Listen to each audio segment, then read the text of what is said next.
gonna water my little plants first, and then I'll go over by the pond.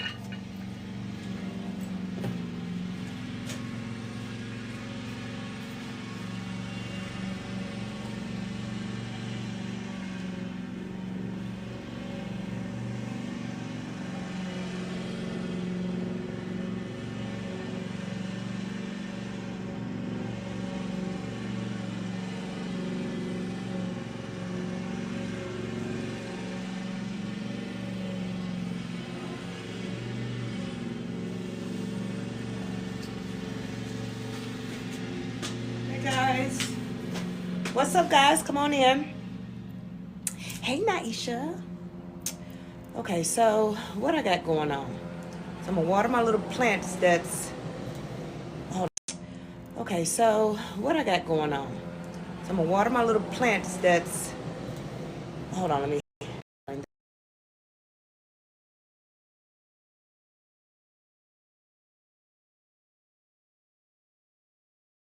Okay, yeah, I want to go and do not disturb, but yeah, and then we're gonna go over by the pond until it gets too hot. When it gets too hot, I'm not doing it.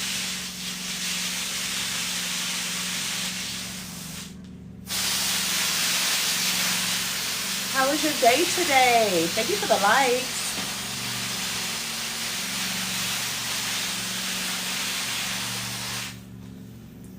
Oh Lord, I forgot about my little plant over here. It's dead.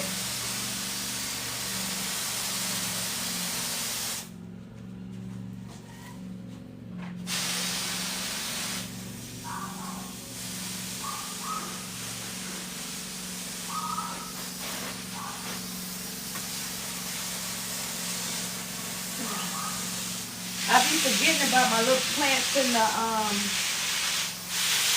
the pot because I can turn on the sprinkler system and it'll water the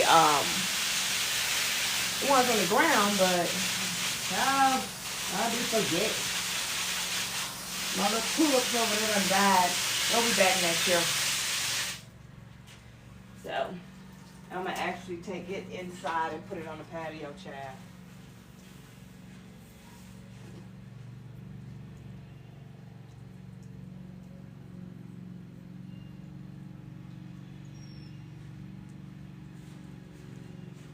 Okay.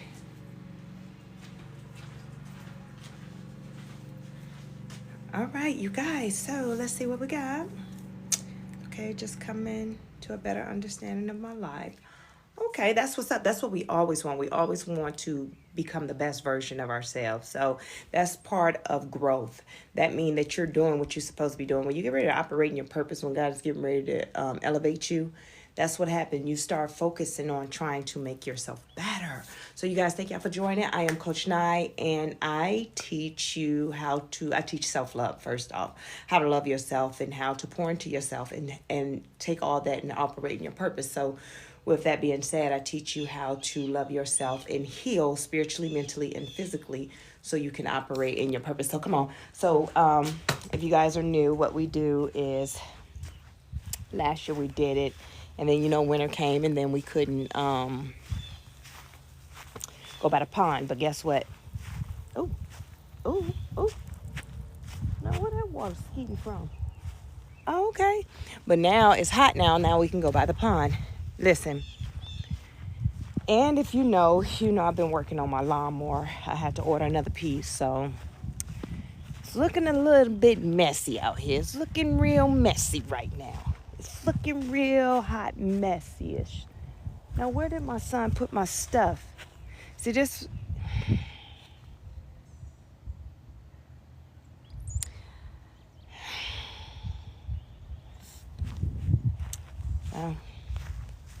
So, and if you've been here a while, you already know what son I'm talking about. I'm talking about my little one. I gave him a task. I said, son, go put this on the bench. Well, I did say bench. I meant the swing. Go put this on the bench. And, yeah, so he took it way across the field. I do mean way across the field. And he set it on the bench, which what's on the bench is my water bottle, and my towel. So now Oh, I should have filled that up while we was here. I'll do it when we come back. Matter of fact, I'll do it now. Let's talk.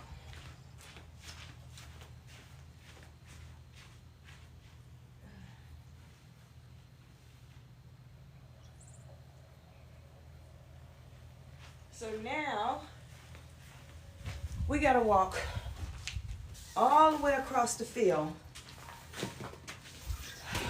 to get my freaking laptop. I want to be mad, but I ain't even gonna be mad. It's just whatever. Thank you guys for joining. Come on in. So y'all gonna walk with me, but let me fill my water thing up.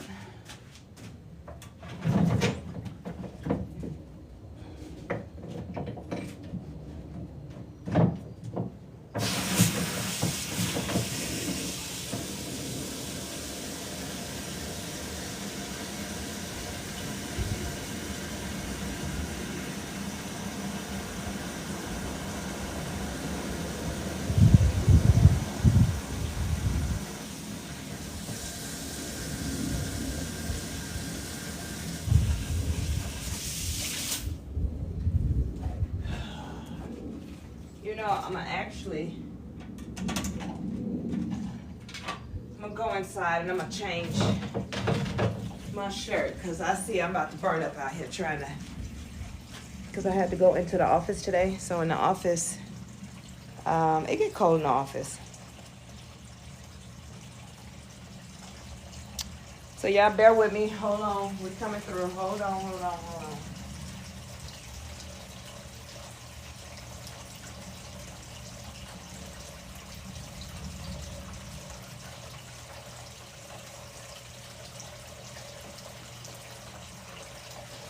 Bear with me, y'all. Bear with me. Then we gotta get my laptop before it burn up. You know, don't nobody try you the most more than your youngest. It's my youngest for me. That's the dude I want to fight. But you know, Aiden.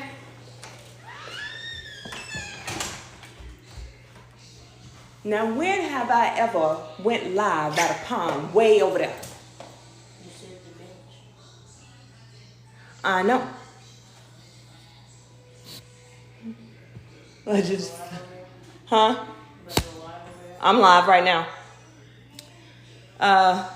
Yeah, I'm live right now, but anyway, hold on. But no, I'm not gonna go live over there. I'm gonna go get it.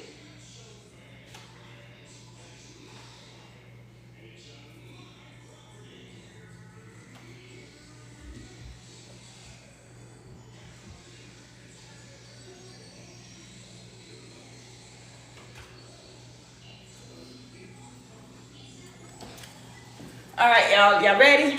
Who we got? All right, let's go back outside. Cause I had to come up out that. It's like it was a cute little off the shoulder, thin sweater type, but it's too hot for a sweater. But inside the office, of course, it was appropriate. Y'all know how it gets in the office. But anyway, let's go to the pond. Let's go to our secret place. I don't know. We might just sit over there. I don't know. I don't really want to sit right there. And the reason why I don't want to sit across, it's over there, the bench over there. The reason why is because so we got snakes. We do have water moccasins, and I don't know. I feel like I'm gonna constantly be watching my back over there. So hold on. Thank you for the likes. Thank you for the shares, the likes and the shares. Okay, let me see what we got. Okay. Yeah, no, I ain't got my glasses, so I'm gonna go over there. Unless you guys want to walk with me, you guys can walk with me. Y'all can walk with me. Let's rock. Let's walk. Oh, it's hot. I'm glad I did take that off because I'd have been on here sweating, looking crazy as heck. So listen, I hope y'all had a great day today. Hey, Sean. Sean, I did not get to study that stuff yet. I did not because yesterday, I was in a funk yesterday. I was in a real funk yesterday. You see how I said funk. But, and then today, I was like, well, I'll start on the other chapter of my book. I try to tackle a chapter a week. I said I try, but I don't push myself, like I have to do it mandatory. Because what I'm doing is, if I can get all my thoughts from here and transferred on digits, right? On paper, this dude, I just don't know why my son did this. And it's full of cobwebs over here. Let me show you. Let me see. You know what? It doesn't even matter. And you just throw my stuff anywhere. I promise you. You know why? Now, if I go kick that game off his desk and delete his Roblox account,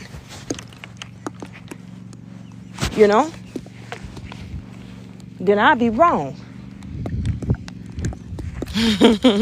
But anyway, I was in a funk. And so I try and do like a chapter a day. And in that chapter today, I just could not do it. And what I don't ever do is force myself to write anything. And the reason why I don't force myself is because when you do that, you start operating in your own will. And you start putting things down of your own desire. And then it turns into a thing of what would be a bestseller. You see what I'm saying? I only want to write. That's why I pray. Like, well, God, give me what I need to say. Allow the Holy Spirit to, work through me. Give me what I need to say. And so, and it's not saying just because I prayed over it's going to be the bestseller. But what it is saying is that the person that's going to read it or work through it is going to help them because it's made just for them. You feel me? Wait a minute, shoot, I should have sat over there. Because this sun beaming hard. Yes, it is. So, I couldn't even get my chapter today. Oh, shoot, I forgot to get the bread to feed the turtles, but it's too hot. They don't need to eat no way. Turtles don't eat when it's hot. They don't eat when it's hot. Yeah. Their shells get too heavy when it's hot. They don't want to eat.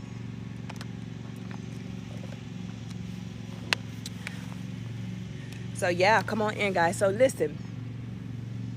So, shoot, it's hot. The back of my neck sweating, y'all. I think we're going to go in until the sun's calm down a little bit. But listen, I did have a great time at work today. I really did. So, okay, let me ask y'all something. And what do y'all think? I don't know. Sean, do you drink? Naisha Nicole, do you drink? All my drinkers, let's talk about it. So listen,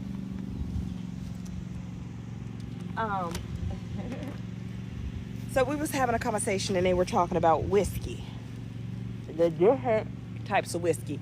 Now I'll give you my outtake on what whiskey is. I thought whiskey was. I'm not a drinker like that. I do drink. I'll drink. I like Patron.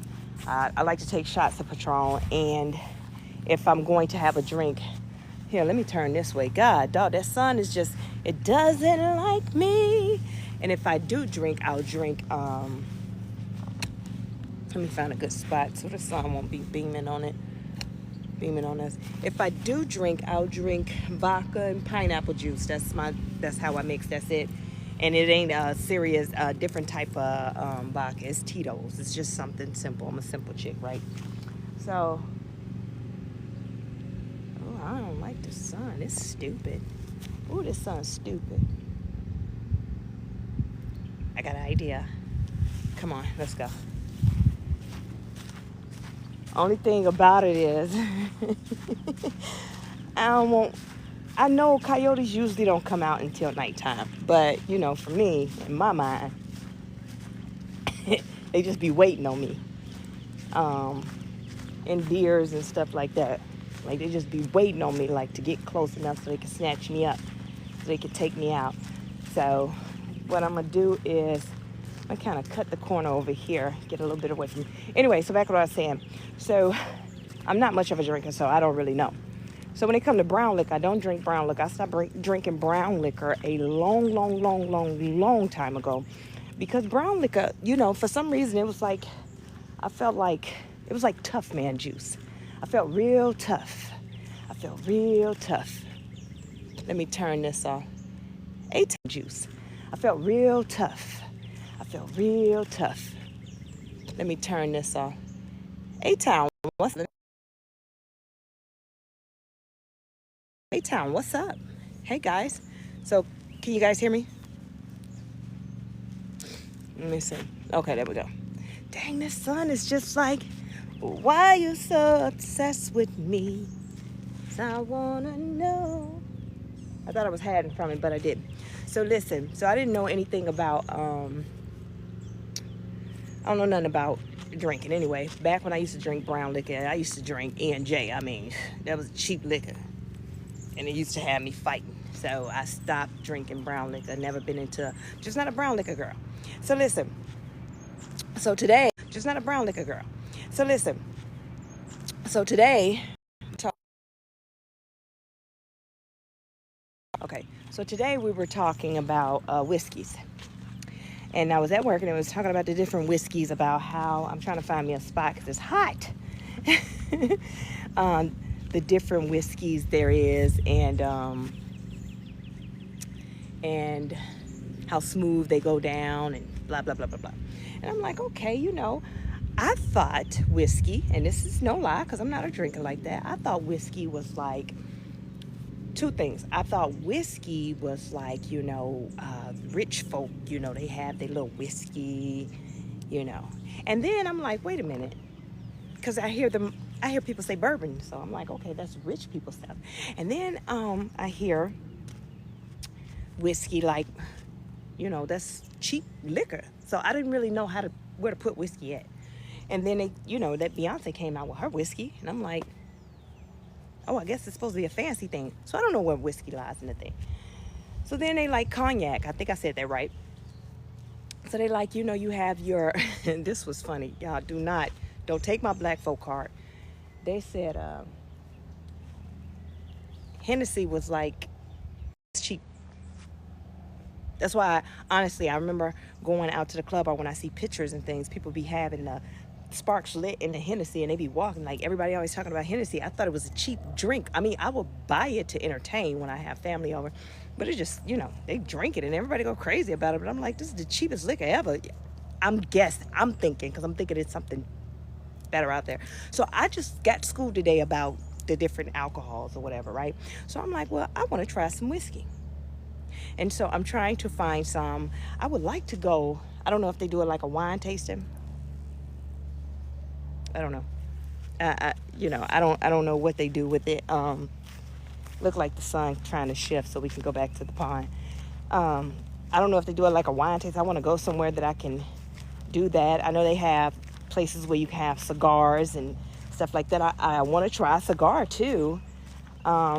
Just the different flavors. I want to taste the flavoring of it, because like red wine, you know, people talk about red wine and they like, oh, I don't like red wine because it's too bitter and it's just, well, once I learned how to drink the red wine and what to pair it with when you're eating, I love it. So yeah, that's what I want to do. So I want to try some different whiskeys, I guess, just to say I tried it. So what's your favorite if y'all drink whiskey? Because I could have this all wrong. God, this sun, I thought it left. Because I could have this all wrong. God, this sun, I thought it left.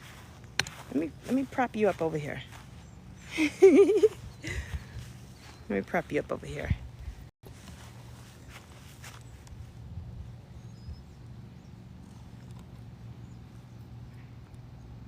Hold on.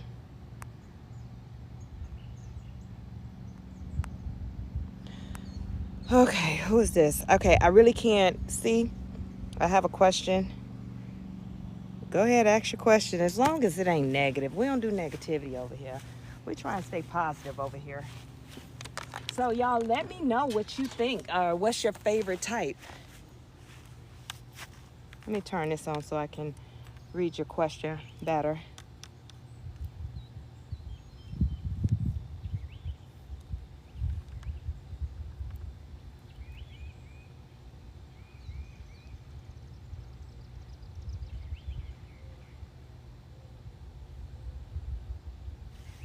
Okay.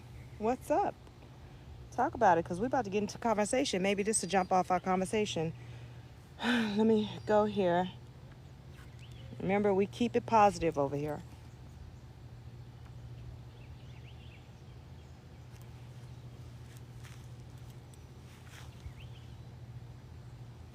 I'm also a life coach as well.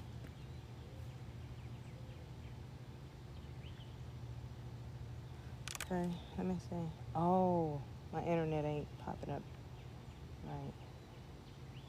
All right, y'all, we're gonna go.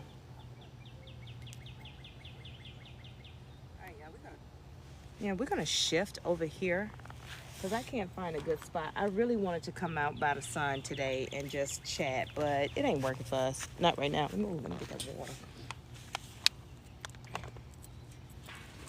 We'll find somewhere to go until a little bit later. Come on. Because this is stupid. I don't know. I don't even understand this. This is stupid. So yeah, tell me what you guys think. So that's just something that, I want to try different things. I'm at a place now in my life that I want to just try different things. It's not so much just going crazy with things. No, I really want to try different things. I want to try things that I haven't done before. Like now I get out of the house more and I go mingle a lot more now because at one point in my life I did not. You know what I mean? I just didn't. Okay, that song was stupid. Stupid.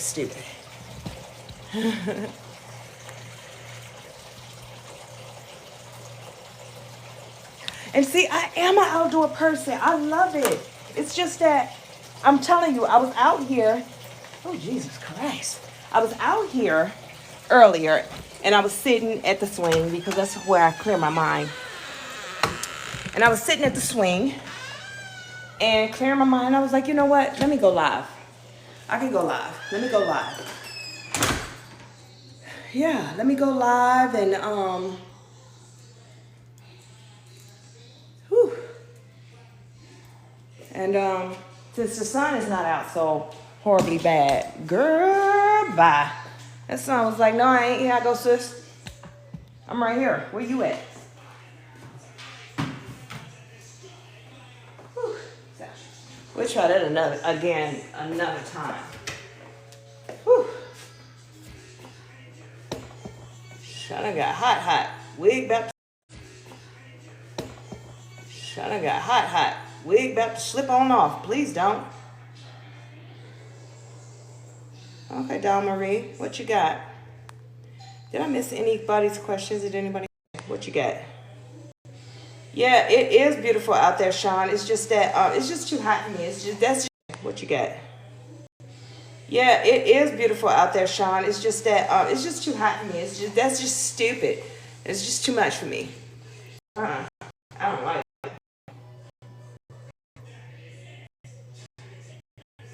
it. Baby.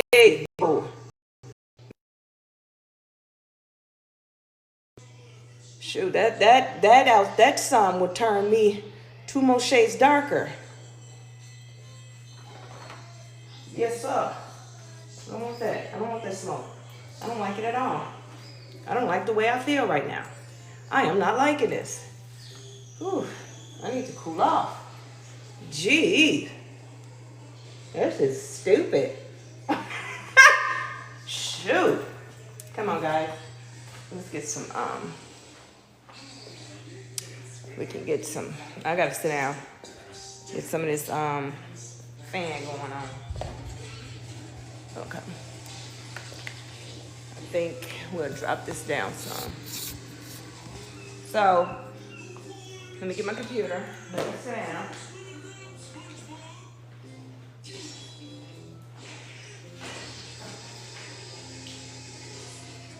How do you deal with men? I feel like I'm a girl who out here alone and get into altercations with.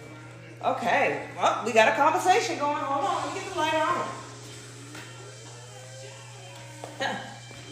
All right, y'all. Let's go with our question. Okay. Because your girl done got hot. I done got hot. At least y'all know I ain't scared to sweat. I ain't too cute to sweat, right? So, okay, how do you do? Hold on, let me turn my SpongeBob down. Don't judge me. SpongeBob is my background noise. It's peaceful. It's peaceful, so that's why I use it, have it. So it says, I'm gonna mess this name all the way up. End of days. It says, how do you deal with men? I feel like I'm a girl who's out here alone and I get into altercations with, I'm assuming men, with them a lot. And if a man figure, wait a minute, excuse me. And if I had a man figure with me, they wouldn't dare to even approach me aggressively. How? And I'm a child of God. I want to love thy neighbor, but it's hard. Naisha. She talking about some, I don't deal with them at all. I'm in my single girl. Listen, I'm glad you brought that up because in the days, so I can only give you my testimony because that's exactly how it's like I was a magnet for men to try me. And if I had a man with me, they wouldn't try me. Easy example, I was at my son's basketball game and his daughter was hitting all the boys on the team. Well, my son hit her back, and the dad came shooting across the court, you know, pointing his finger at me, let me know, you need to teach your son, you don't hit girls, and you don't.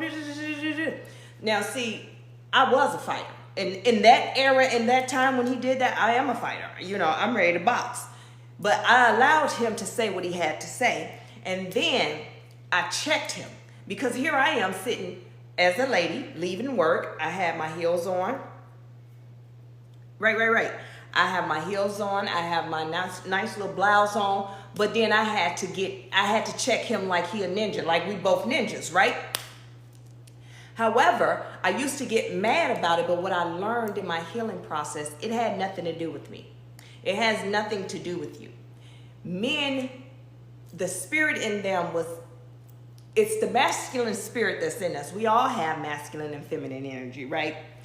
And yours is more prominent. So guess what? Your masculine energy triggers their feminine energy. You see how we be like, oh, they act like a bitch, right? They all, you know, men, they acting like a bitch. Well, that's because it's the feminine energy that's prominent in them. It shows up first. So that's what a conflict is. It has nothing to do with you. You over there minding your own business, living your best life. Yes. So at 21 years old, as your big sister, I want to tell you that there is no real way to deal with it. Like, you can fight them back, but the problem is still there. Do you understand? So I want you to look at it differently. Let's look at it differently. When you look at things differently, you handle things differently. So don't look at it as they say, I'm in my soft girl era and this, that, and the other, but they in their soft girl era, but they're not putting any action behind it. So if someone would have told me at 21 years old, I'm talking about I was chin checking dudes. I didn't care. I was three-piecing them quick, fast, and in a hurry. Don't let who I am today fool you, okay? So, but what I learned is I needed to heal the masculine energy in me. Even though I was in character, I looked the part. I looked the whole like a lady and everything like that, but I still had that hood in me. I still had all that masculine energy in me because I was raised with boys. My daddy pretty much raised me. It was something that protected me. So I've always been, this was for me. So I've always been protected because, you know, I'm from the hood. So everybody, we from the hood. I ain't never had to worry about anything because if I make one phone call and it's a wrap. But then I left to go to the military and I didn't have the people that I grew up with. So I became my own protector so that masculine energy always showed up first. In everything that I did, it always showed up first. So it's not you. I had to go back and heal the fact of why did I let the hey Susan P, why did I let the masculine energy show up first? And then I had to go heal. The reason why I let it show up first because I had some fear. And some of the fear that I had was being mistreated because I was away from home. I was away from my brothers. I was away from everybody. You know, I'm going to get you before you get me. I got to protect myself. So I had to go heal that. And then I had to learn that I was scared. I had to honestly be truthful and say I was scared. That was something that I didn't grow up with people saying, hey, you can't be scared, and I was scared. But I had to think, why am I scared? Because I'm by myself. Now, I've always been a force by myself, but I was really by myself. Do you know what I'm saying? I didn't have, can pick up the phone and call my brother and our family and they'd be there just like that, 30 minutes, 10 minutes. No, I was states away. I didn't trust anybody. So that's what you have to heal. As 21 years old, you have to identify why are you so protective, because it's a protective thing that's in you. It's masculine energy in you. And once you learn how to balance that masculine energy, and you guess what? You're not going to do it overnight. You're definitely not going to do it at 21 years old, 22 years old, 23 years old. You definitely not going to do it then. But what I'm telling you is within time, because you're changing the way you think about it, now you'll be able to disconnect. Just like with me, I didn't fight girls. Like, what am I fight a girl for? I used to feel like that's being a bully if I fight a girl. So I had to change my mind. When those men came to me in feminine energy, I started looking at them just for what they were acting like. Not who they were, but what they were acting like. I don't deal with females, so I don't deal with these guys. So I'm not arguing with them.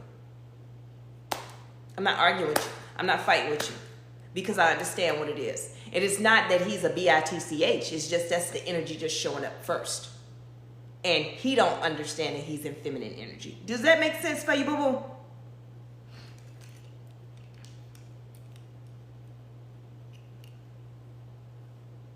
Well, and another problem too in the days is that so the strongest warriors, God's strongest warriors, he give all the chaos. It's like you mind your business and you attract all the chaos. It's like you sit minding your business and drama want to start with you. Fighting wants to start with you. You sitting over here just trying to just get by. You want to wake up today and just say, hey, today is a good day, right?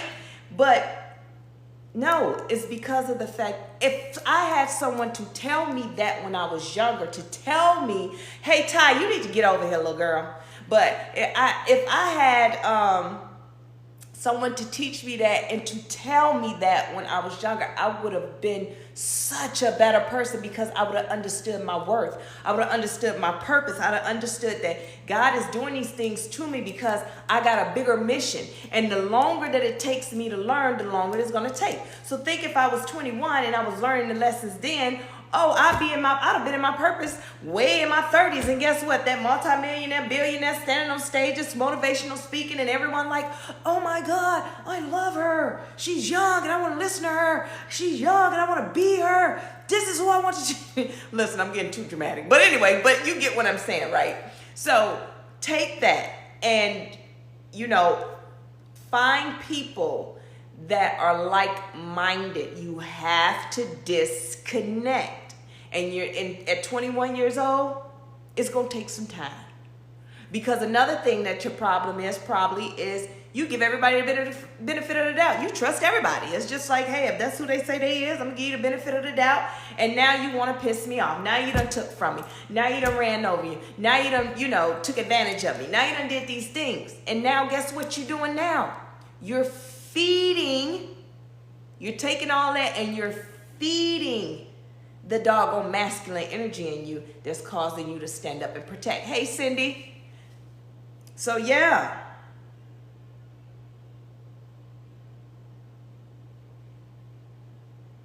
And it's so amazing because, like I say, I always do a prayer like, okay, God, use me, to be a vessel to say what needs to be said and get the word out. So, yeah. So, let me see. Yeah, so, yeah, girl. You got it.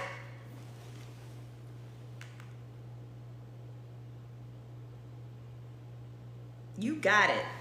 Yeah, so continue to just follow people that you want to think about what it is that you want in life, right? Think about what is it that I want in life? Where do you see not that everybody else see you, but where do you see yourself? Do you see yourself as a motivational speaker, a mentor, a coach, a helper? People like you and I, right?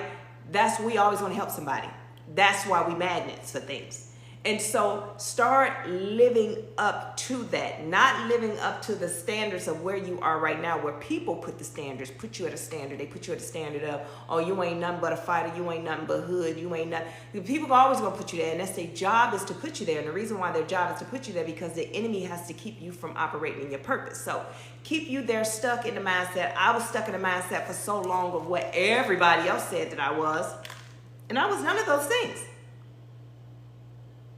I was better than them, but, I didn't see that in me. Thank you. Thank y'all for the likes. Thank y'all for the shares. What up, Pop Hood? So, yeah. Of course I did it. What's up? Yep. So, yeah. So, in that, just always bet on yourself. If you feel that you're supposed to be more than that, bet on yourself. Be more than that. People just gonna be people regardless. Yes, always bet on yourself. Sup, man? What's up? I started to text you today, but I got so busy with shamming and talking trash and having a good time in the office that I ain't talking to nobody. Yep. Yeah, so that's the most important thing. So it's so amazing that you came on, because that's what I teach, how to heal and become the best version of yourself so you can operate in your purpose. So, and then you came on to ask that question. Now, we had somebody else that had a question, and I don't do questions and answers. We just usually talk. I just come on here talking. Maybe there's something I should do. So yeah.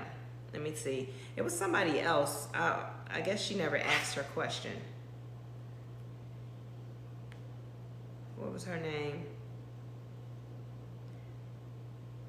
Demary, I have a question. Yes, it's about me though. Okay. I'm not outside person. I try. Girl, I really wanted to be outside. So, yes.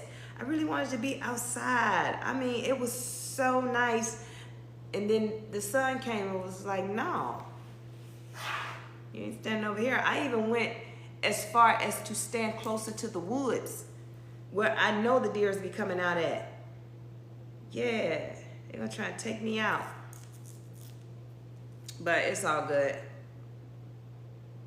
Yep. So anyway, let's get on to this. So listen.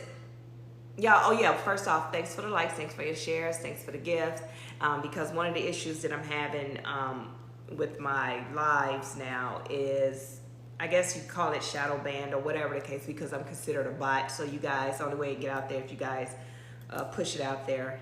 And yeah, because even if I hit the 10,000 mark, it still doesn't push it out much. The most I get to come in is in the beginning, but in the beginning, I'd be giving people time to come in, if they're not familiar with my content, they just scroll on. And that's totally fine, because I have the people that I need here, or that need to be here is here.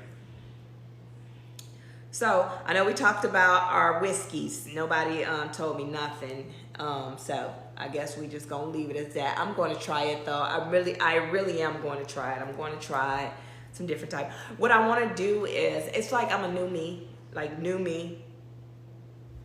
I don't know. I'm just like this whole vibe. Like I'm just a vibe. Thank you, Naisha. Hey, son. Oh, this is my oldest is starting to be much more sweeter to me. He gave me a hug and kissed me on my forehead. I said, oh,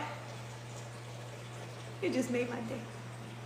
So he just walked by and blew me a kiss. Oh. It just made my day.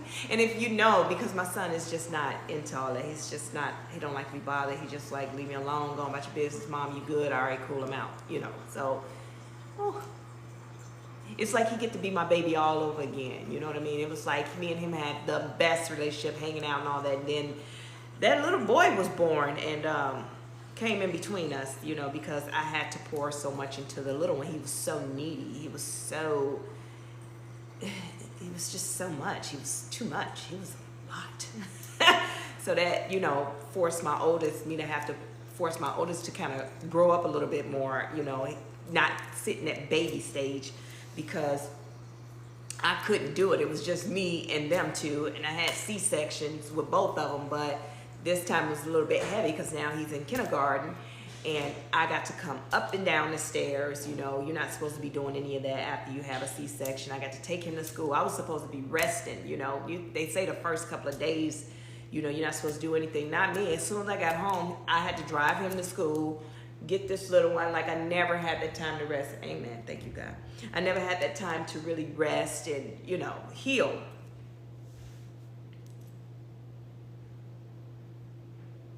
Yeah, and you know, both of their birthdays are both in August, except for one is a Leo and one is a Virgo, and you can only imagine which one is the Virgo.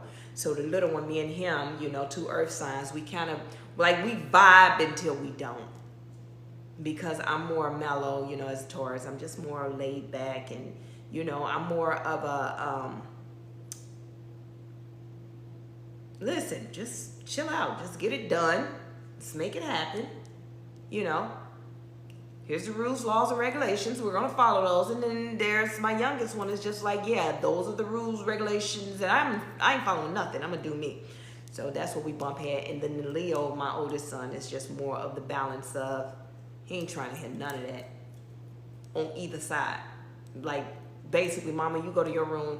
Aiden, you go to your room. And I'm going to sit up in here because y'all messing up my whole vibe, because he's trying to chill. He's trying to sit at the table, eat his food, and mind his business, chill.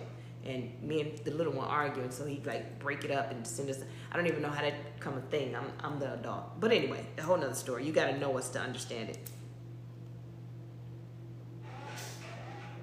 Yeah, and that's the thing with my son. I never got to chill with him. Like, no, that boy came out the womb just like, Aiden stands for a ball of fire, and that's what I dealt with. It wasn't until, and I'm just being honest, I'm being an honest mom right now. When he was born, I had a hard time connecting with him because he requires so much of me. And like I said, I never got a chance to heal. And so postpartum, it's a real thing. I never got a chance to heal because I was instantly thrown back into mom. So when his dad came back from the deployment, I think he was like 4 months, I didn't deal with him. I'm like, no, you take him to daycare. No, you know what I mean? And it's not sad. It's really not. It's just that I had a hard time connecting with this kid. I mean, he kept, so you deal with him, you take him to daycare. I used to cry, and I'm being honest. When it was time to pick him up from daycare, I would cry.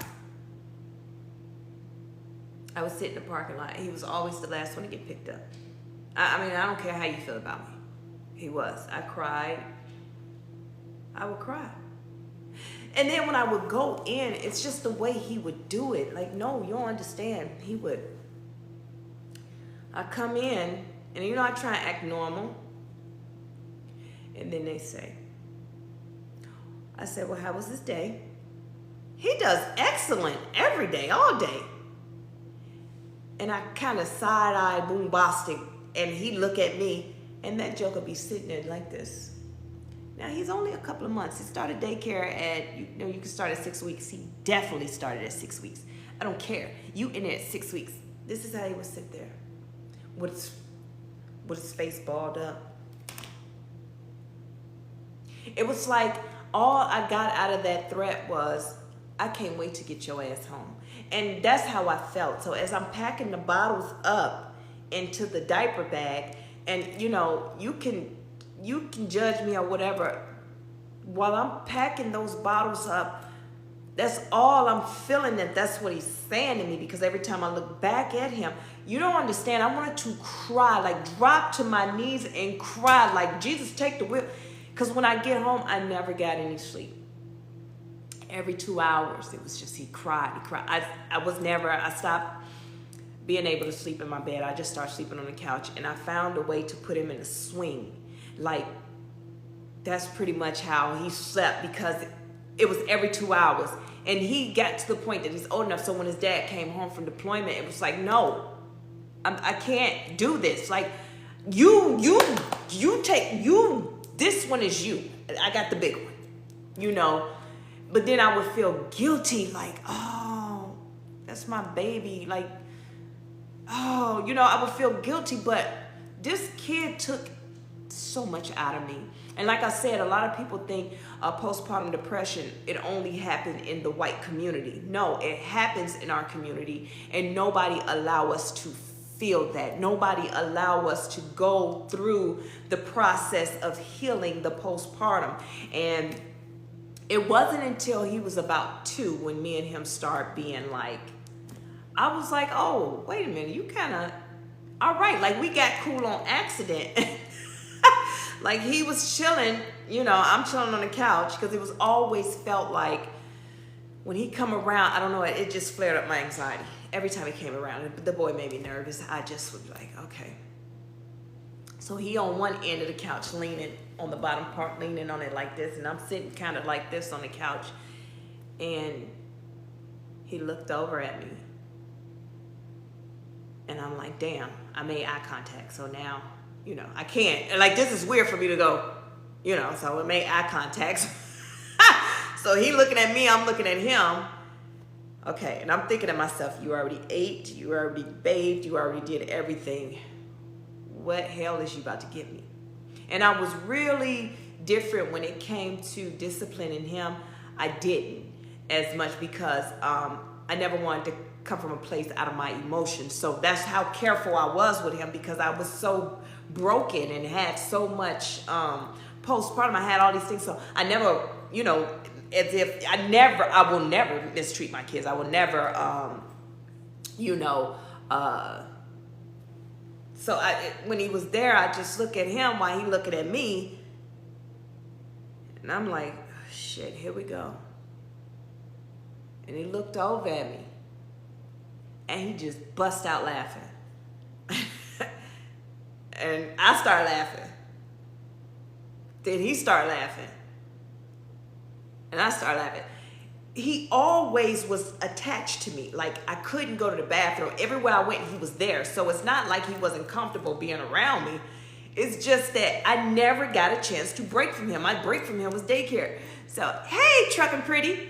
So, first off, let me give you a shout out. I like to give everybody a shout out. So, Truckin' Pretty, let's give her props, give her flowers. She is a black female truck driver, okay? I don't know if she owned trucks and businesses or nothing like that. I just know that she's I'm giving you your flowers. I'm proud of you, sis. So this kid look at me, I'm looking at him, and we just start laughing. And it didn't matter, even when I didn't want to be bothered, he gonna jump in my lap anyway. He was always in my business. He was always in business. So he was always there, right? And so he laughed and I laughed, and then all of a sudden, you know, it's not all of a sudden, and then we just start opening up, because I realized that's his personality. That's his personality. And I was like, oh snap. So as I got to know him, I realized that he liked music. His personality is, guess what showed up? The masculine, the top dog showed up first. That's who he was. But in the inside, he was just a mushy. So guess who he was? He was me. I was dealing with me. So I had to learn how to deal with me and how I dealt with me, because I couldn't like beat the me out of him or nothing. So I had to go back to how my daddy dealt with me, because I was him. So me and him would always conversate and have a conversation, and we had an understanding. So now he getting to know me, I'm getting to know him, and it's like, I already know you because you're me. I just need to know how to deal with the little me, because the little me growing up, I was so broken, you know, childhood trauma and things like that, but I was tough. So he was a little short something too. So of course, the big masculine had to show up, because he was a little thing. He would snatch the doors wide open when we get ready to go in there. Actually, he thought he was snatching them. I'd be opening the door and he'd push it wide open. And so people looking at me, thinking that I pushed it wide open, until they look down, they see this little bitty force, and it's like, okay, this is his personality. So that helped me with that. That helped me with that.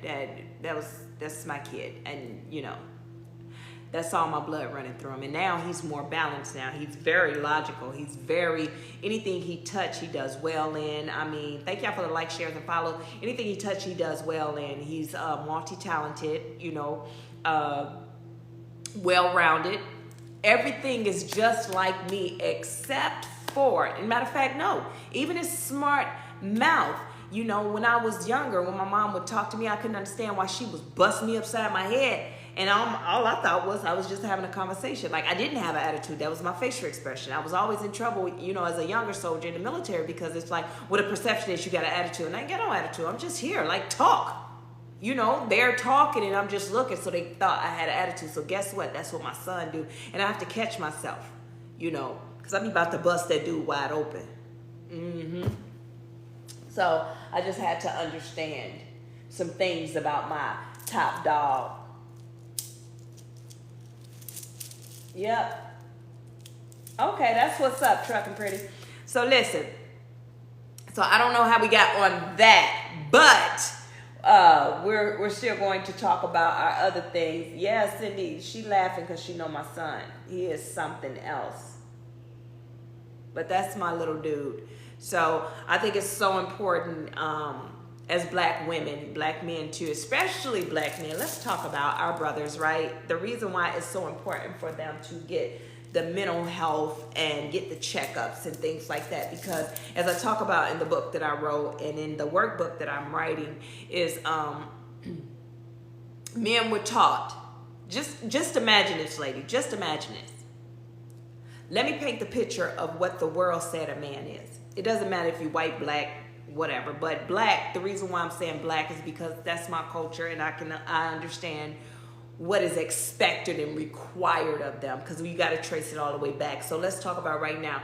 Right now in the world, a man is considered to paint it out to, wait a minute, child, hold on. Let's go back in the day in the world, because the ones right now in the world, I can't find no leggings in the doggone stores, because they got them on. They wearing these tight jeans, and they just running around here, you know, hitting on women and all that stuff. I ain't got time for it.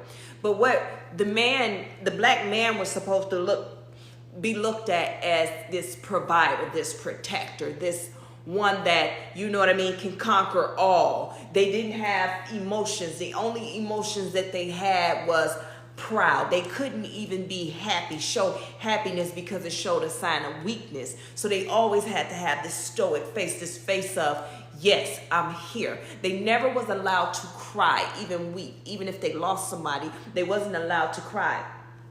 Thank you for the taps. They wasn't allowed to cry. They wasn't allowed to go out and celebrate anything. They couldn't show their true, authentic self, because at birth they were told, at birth, let's go take it back to our native, go take it back to Africa. At birth, they were told what they were going to be in life. At birth, they were already given back to the gods of who they were to be, you know, who they supposed to be, and circumcised to be that person. So in that moment, they were already in training from birth. Do you understand? Meaning that they didn't get, if they were supposed to be warriors, they didn't get that whole mother comforting and coming on, come on baby, let me pour into you. No, they got that tough love from birth. Meaning, I'm going to give you the things that you need, because as we go on in life, a man that needs to hunt, he needs to understand that if he's out there in the woods or wherever he is in the forest, that he needs to know how to navigate himself back. He can't be sitting in the forest or the jungle or wherever it is saying that I'm lost.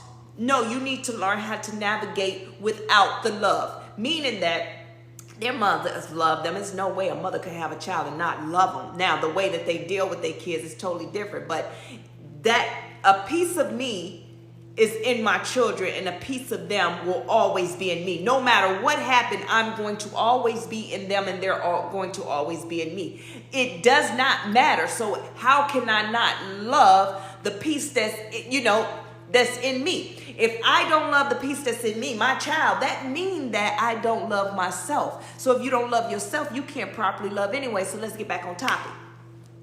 So men were taught to be just that. You are the face of this. You are what this is. So when you think of fear, you didn't see man. You didn't see the picture of a black man. When you seen, hey, I'm thrown out to the wolves and I'm back leading the pack, you seen the picture of a black man.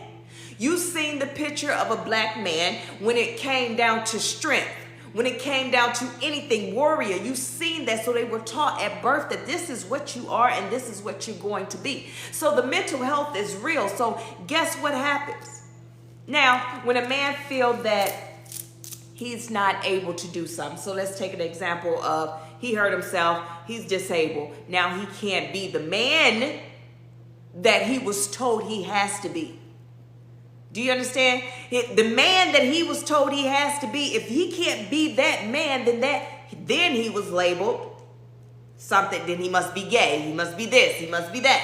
You know what I mean? These things that were put on him, and that's why he put so much pressure on himself. You see the ones they be in wheelchairs talking about some, I could do it myself. You see them, they will crawl before they ask for help from anybody, because they feel like it make them look less than a man. And it's not. And that's why it's so important as women, black women, when we speak to our black men. Let me see what we got. When we speak to our black men, we have to pour into them. Not pouring into them, calling them out their name. Men, not pouring into your sister by calling her out her name. No, you get enough of that. It's no reason that I should be out. Let me explain something to you. That I should be out anywhere in this world getting attacked by anyone, and that black man is not stepping up saying, hey, that's not going to happen. Come here, not protecting me. That's the world that we were supposed to be brought up in. That's how it, back in our culture, tracing it all the way back, that's how it was. But it's not that way anymore. Everybody is so quick to disrespect. They are become lovers of themselves. It's about me. Hey, Louisiana. It's about me. What can I get out of it? You know, look at me. I'm about to go. If you ain't got what I got, then you're not better than me. And if you got what I got to find some kind of way to take it from you so I can be better than you. Think about that. I can't stand you so much, and I'm so jealous of you and what you got and how you're moving that I want to kill you. Okay? You're that mad that that's what you want to do because this person has something that you don't have. It's bringing up envy, strife, and envy, jealousy, all these emotions and feelings up in you because they have something that you don't. So the best way you can do it is by taking them out. But guess what? You take them out, you still ain't got nothing. And now somebody else is about to have more than you. Then what, you just gonna take out the whole world? No. We have to stop hating on each other, being jealous of each other, taking from each other. You know, we have to stop. That's why it's so important for mental health. Listen, mental health is not just the couch you lay on and they tell you if you crazy or not. That's not what mental health, that's not what going to have a mental health doctor and going to get a checkup, that's not what it's about. What it's about is being able to speak what needs to be spoken. Say how you felt in a safe place.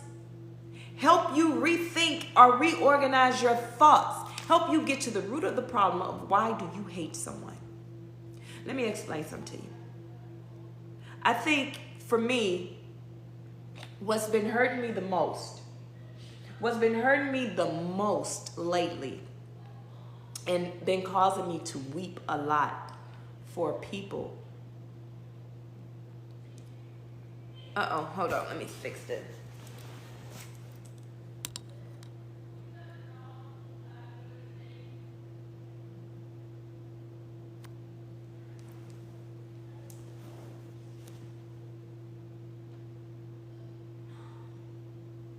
Okay, I had to do my little puzzle.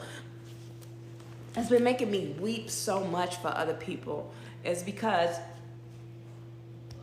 now that I've healed, the same things are happening. Listen, the same things are happening. I'm still getting hated on. I'm still getting talked about. I'm still getting drugged through the mud. I'm still getting lied on. I'm still getting people saying that it's no way that I can have the things that I have. I do the things that I do without some help.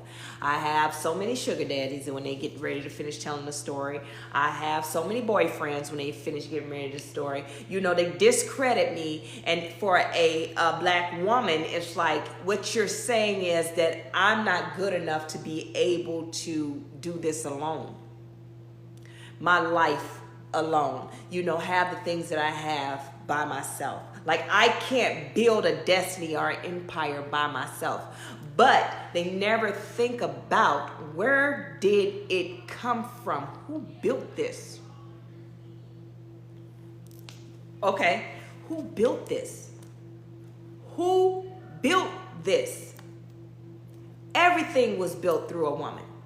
The kings, yes, they were the king, but who did they consult with? Their queen that helped them build it, because men know how to do. They know how to do, right?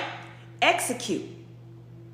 But before you can execute, you have to learn. There has to be a strategy. There has to be, the man execute, but the women is the one that create, make a strategic plan, think it through, look at things all angles. So therefore, when he execute, yes, he's going to be successful. Look in the book of Judges.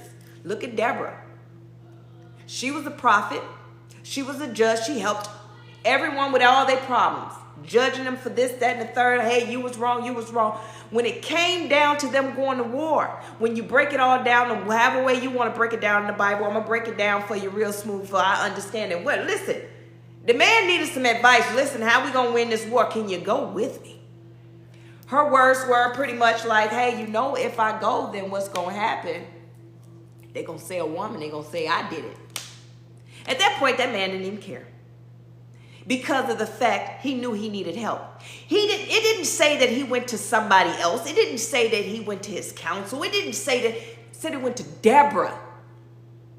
Do you understand? So it's not so much, and that's where the whole feminine and masculine energy, when people want to get into the whole thing of God was a woman, God was a man, God was this, God was that. God embodied energy. God is not even a human being. He is a being that embodied energy, masculine and feminine energy. When he created the world, it was through masculine and feminine energy. And when people think of masculine and feminine energy, they thinking that he had a skirt on with a wand talking about some let it be. No, that's not what we're talking about. What I'm saying is how he created. He created. Women, we create. Yes, balance. We create. Men, execute. Let there be. And there was. He made the waters, put the fish in there, gave it name, gave it a separation, morning and night, different things like that. That is the balance of the feminine and masculine energy. But everybody take that and run with it and say, oh, it was a woman.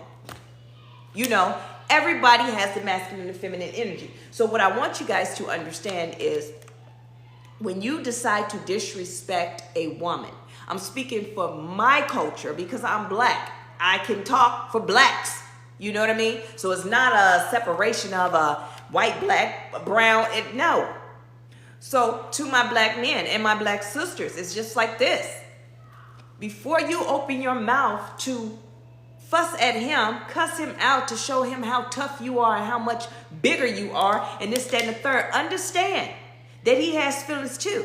Understand that it's going to probably make him feel a type of way. Understand that your head might look real good between the washer and the dryer, the cabinet and the refrigerator. Be mindful, just because he's a man does not mean that he don't have feelings. Sometimes men show up in their feminine energy, not on purpose, but because they don't know any other way. They don't know the difference between the masculine and the feminine energy. They show up in the feminine energy, and then your head stuck between the washer and dryer. You try to pull it out. Talking about some, oh, you gonna hit girls? Well, that's not what hit you. Feelings hit you. Men, you mad at her and you arguing with her? Listen, sir, it's no reason that you should be arguing with this woman. Let me tell you something.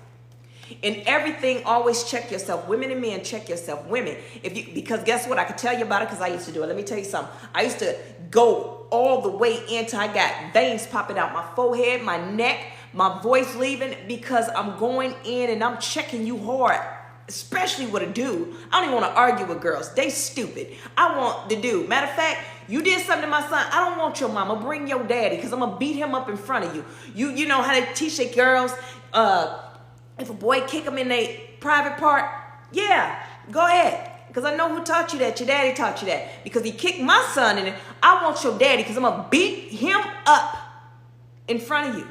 So you know better. That's how I used to be. Do you understand? That's how I was, because I always showed up with masculine energy. It wasn't until I healed to understand that, whoa. There's no reason I should be arguing with that man. If that man is going 10 toes, toe to toe with me, that means he's in feminine energy and I need to disconnect, because he is not a woman. Period.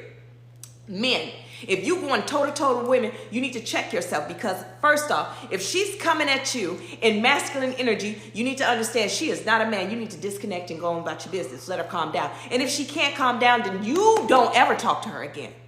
Know your worth, sir. Ma'am, know your worth. It is no reason anybody should be in each other's face. And women, I'm going to go ahead and tell y'all right now, it's no reason y'all should be arguing with each other anyway. All y'all going to do, ain't nobody going to throw hands. I'm just saying, ain't nobody going to throw hands. If you in choke me distance, ain't no arguing.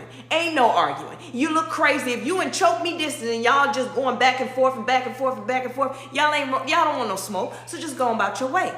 Because the next thing you going to hear, because this is what women do. And then as soon as this one get tapped inside her head, guess what?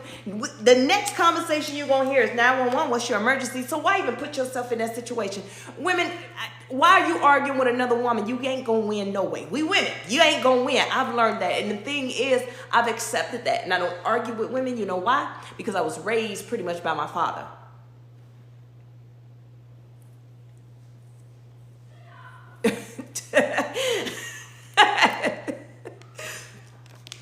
But yeah, I'm telling you, it is no reason. And it took me to heal. And so when I used to hear people say, no, I healed. And I'm like, okay, you know what? You're right.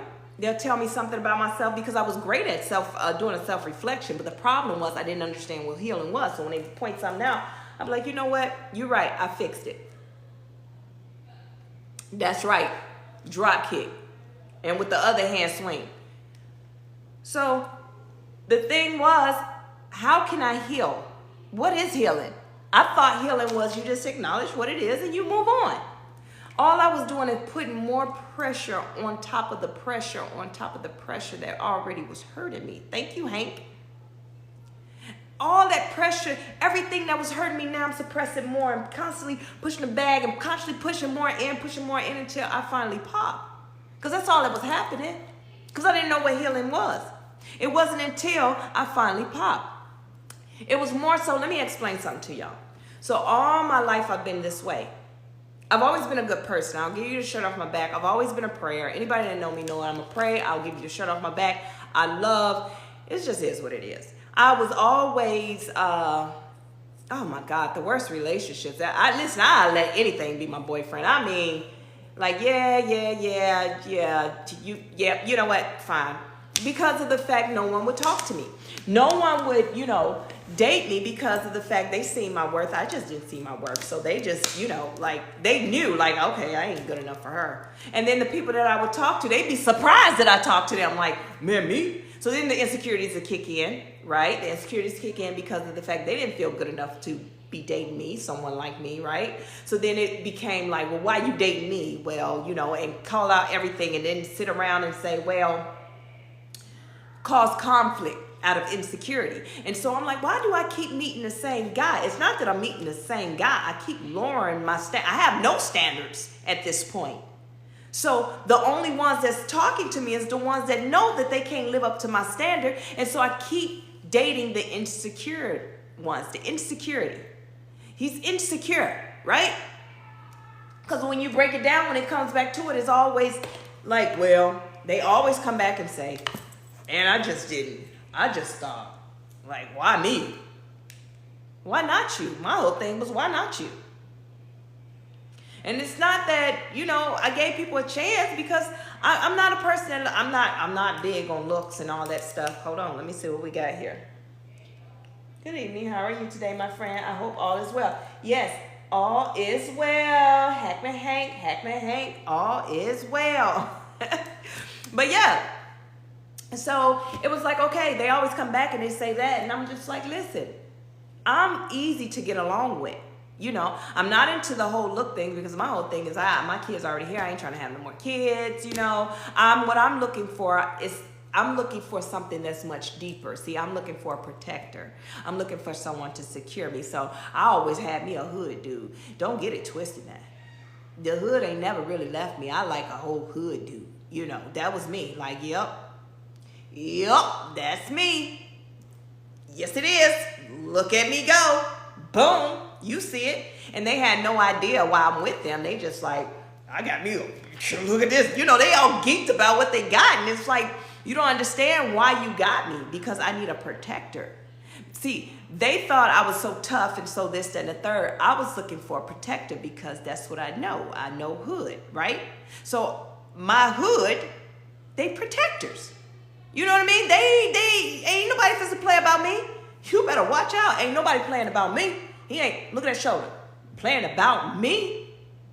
But then they sit around and they're just like, oh, I'm not good enough. And I'm just like, oh my gosh, would you shut up? You're supposed to be tough. You know, I can't, you over here insecure. They worrying about, well, if you have a company picnic, you know, what people gonna say about me. Who cares what people say about you? My brother did that to me one time. I was going to a company picnic. And he was down visiting. I was like, hey, come on. He was like, man, should I wear my do-rag? Should I wear my hat? Yes, you wear all of that. Matter of fact, cock it to the right, too. That's what we represent, right?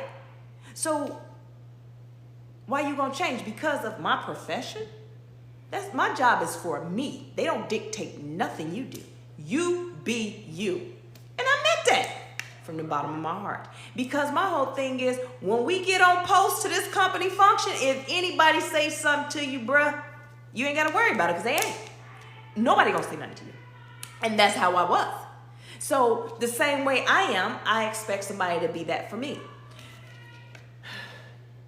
But I would get people that try and date me to change me so that they feel good about themselves. Change me to be somebody that they want. What they didn't understand, you never got to know all of me. See, people meet me in seasons of my life. Like now, operating in my purpose, now you guys get to see me in all ranges of myself. Like, I do everything. Like, I'm just her. I don't try and pretend. I'm not trying to figure out. I'm her. And it's so amazing because it's not many like me. It's not many like me. Like I will intimidate most men because I can do most of everything by myself. That don't mean I want to. That don't mean that I don't need a man. This is just who I am. And some men, guess what? They so attracted to it, they just like, man, it turns them on for me to pick up a wrench. It turns them on for them to see me doing things. Like, because you got to think about it. What is your love language? My love language, right? When I see a man doing some work, ooh, Lord, take me now. Ooh, look at him take out the trash. That joker out there cutting the grass. Look at him. Oh, my. Oh, my. You might not be handsome in the face, but great day. You're looking real good. You're looking real good out there. Go ahead. Take this broom. Let me see what you're going to do with it. Ooh. You know, that turns me on. So I like men that do. I do not like men that sit and watch me do. I can respect a man that says, okay, I don't know how to do any of this. I don't know how to do none of this. But will you teach me? I want to learn. Not sitting back watching me cutting grass, talking about drinking a beer, smoking or whatever they doing, talking about, yeah, that's the real one right there. Listen, you got to get you one like this. On the phone with their homeboy telling them about what type of woman they should get because my woman, we meet each other halfway. Where you meet me at? You in the kitchen cooking and I'm outside in the yard. Boy, let me explain something to you. You go back to your mama house. You can't stay here because that's not what I like. Doesn't mean he's a bad person. It's just not what I like. I've dated men that just, if the tire went out, we're gonna sit on the side of the road until roadside assistance come. I mean,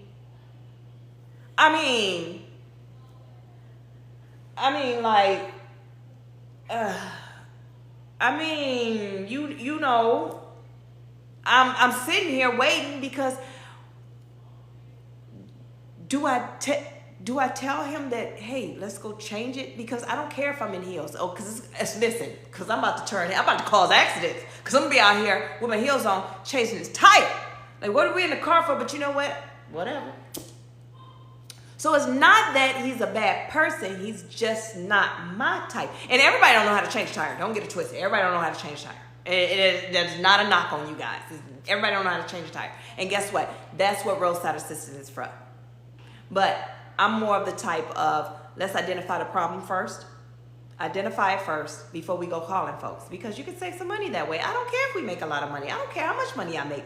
What I'm trying to explain to you is, hey, the toilet ain't flushing. Okay?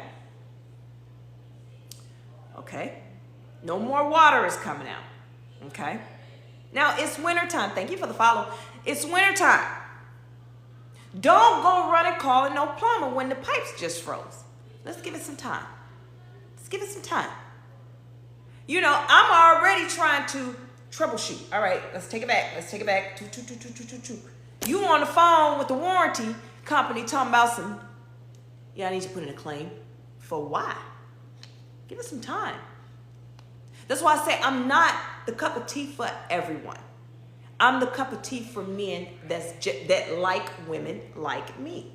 Not the men that like women like me because they ain't got to do nothing, but they like women like me because I match their vibe, meaning that I am their help meet. I always say it the proper way first, help meet. That is from the Hebrew, which was translated all the way to us as a helpmate. So those are the type of men that are going to be attracted to me, someone that can be a helpmate. How can I be his strength? I have his back if I don't know what's going on. If I'm in the yard pointing, because you know you got them wives that's always in the yard pointing, the man be sweating, he tired, he frustrated, he want to go off on her, but he can't go off on her because it's his wife, but she's too busy. You know you got them wives that point.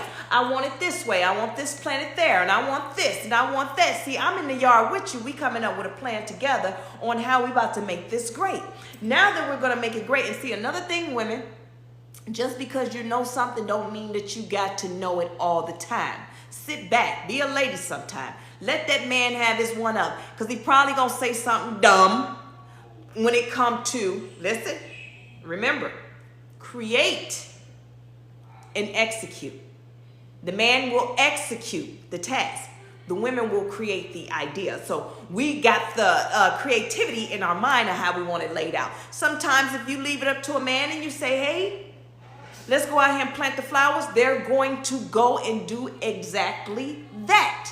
And then you're going to come out there looking like, what the hell is this? What the helly? What the hell? What the helly? What the helly hell? You know, that's what you're going to be looking at. Like, what is this? This is stupid. You know, and I'm not going to pat you on your back and say you did a good job, sir. I'm not doing any of that. What I'm going to say is get your ass out my garden because I need to reorganize this. But that's why I'm not with those type of men, because we are each other's helper. The women, as a connect do. In the Bible, it talks about women being the strength, right? Being a protector as well.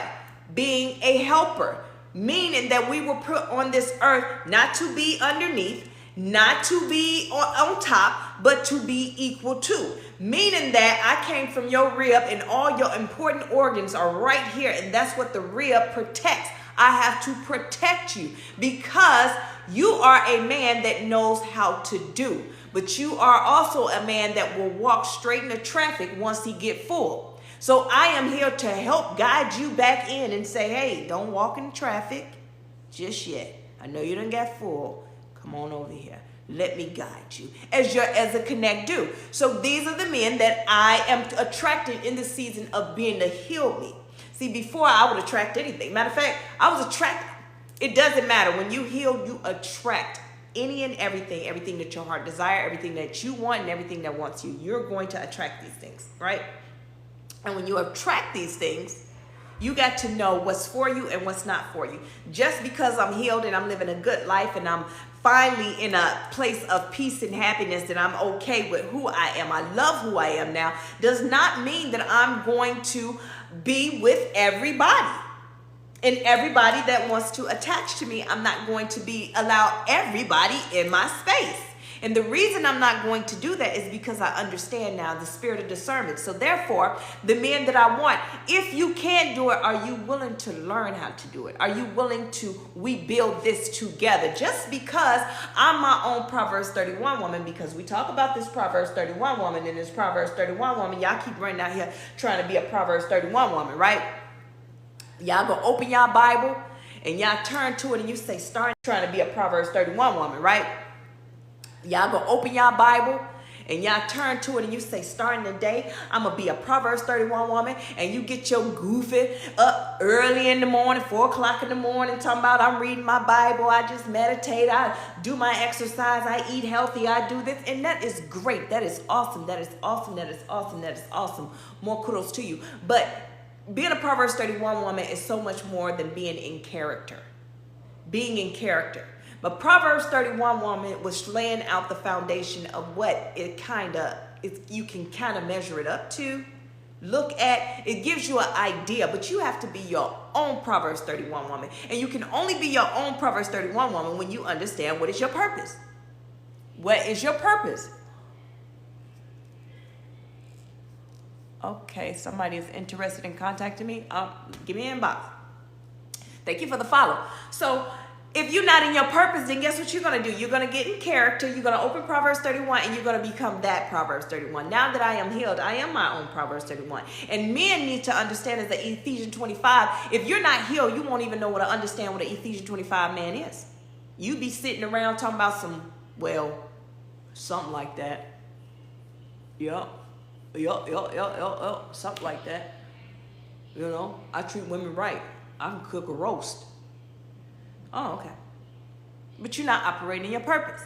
So you're just out here cooking roasts. Yeah. That's dumb. Okay. Right. But you're not in your purpose. So you need to learn to be in your purpose. Oh, thank you, Hackman Hank.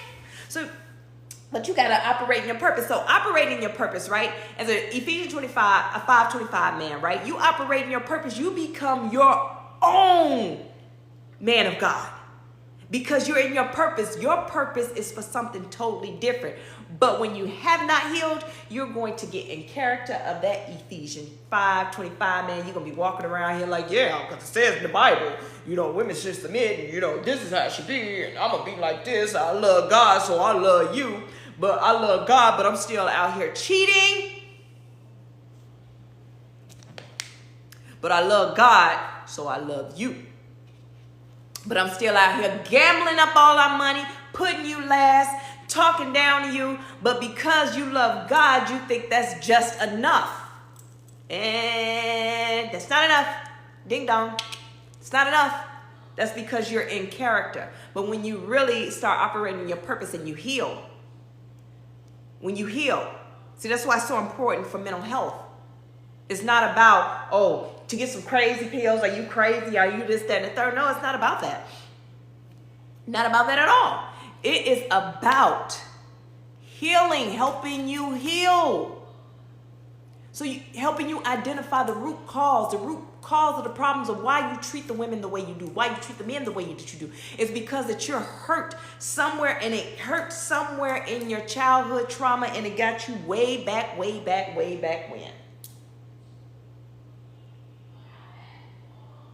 Yeah, way back when.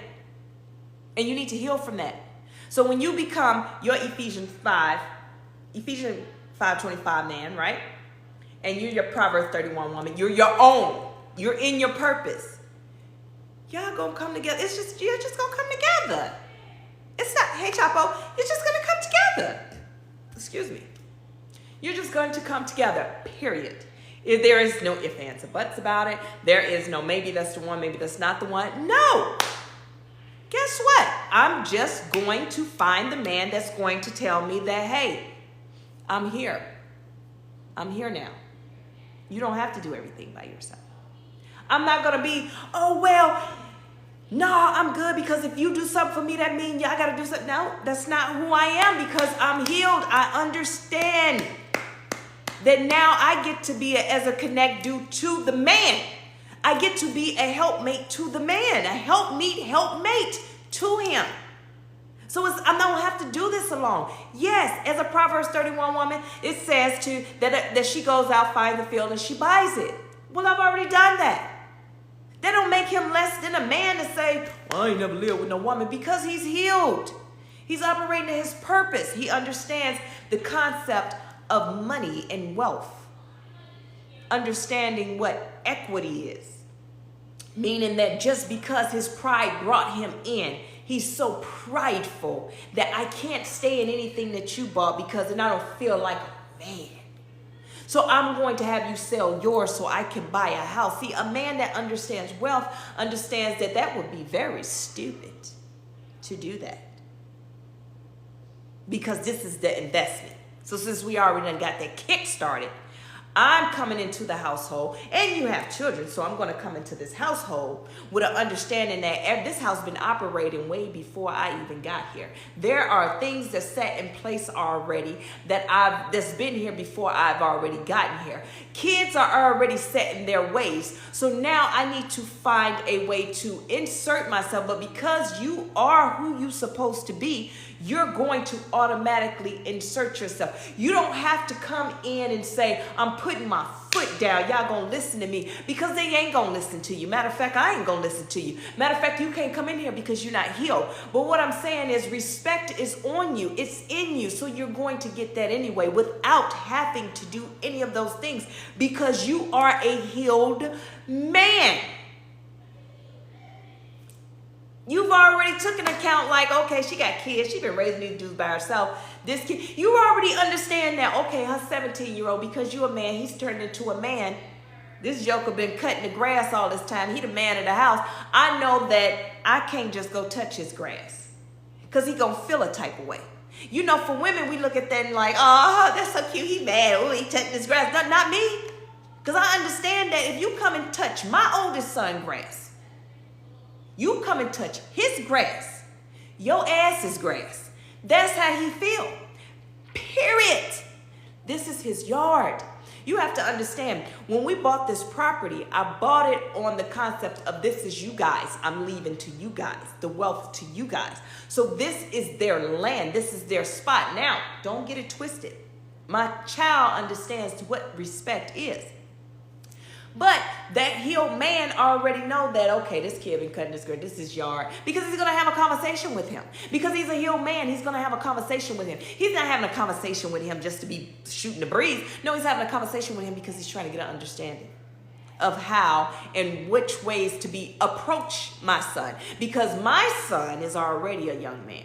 So therefore, you're not going to come to him. You're going to meet him where he's at and learn to respect him where he's at.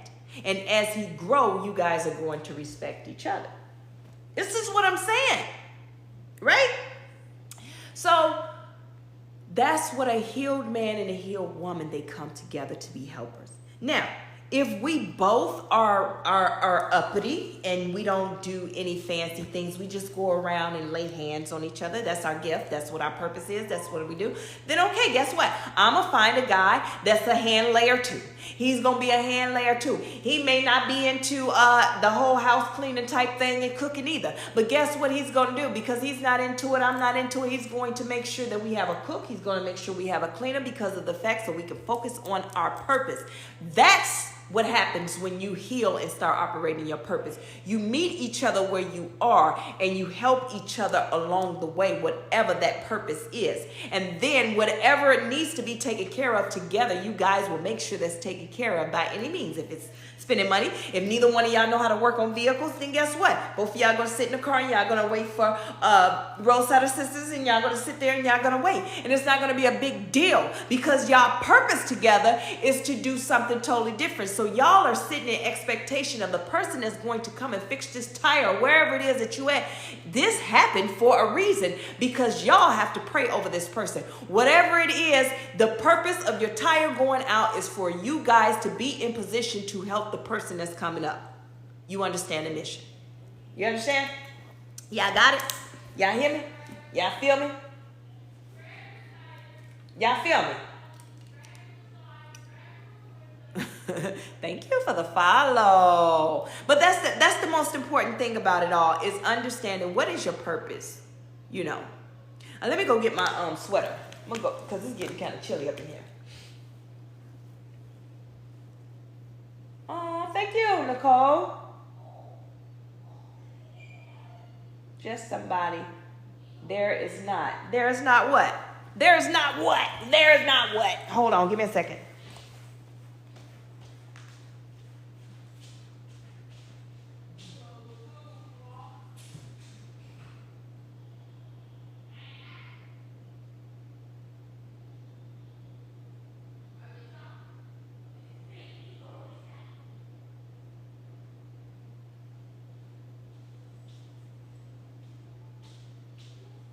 Come and knock on my door. They're waiting for you. Hold on, guys. I'm coming. Just putting back on my sweater. You know, I get in here with y'all, and because it was so hot outside. I was about sweating. Good thing I ain't have on no pound of makeup, because that would have been embarrassing.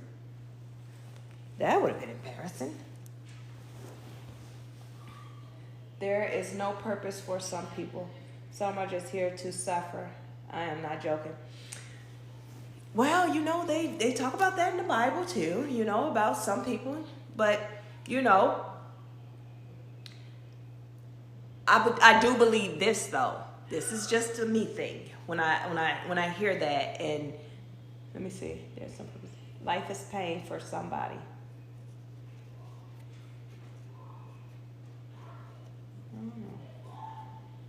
Well, those people I would refer to a mental health doctor. Yes. So in the suffering, this is what I look at. So how you would read it in the Bible is people that do wrong and different things like that, they go to hell. I think Jesus was hallucinating. Sorry, it is no.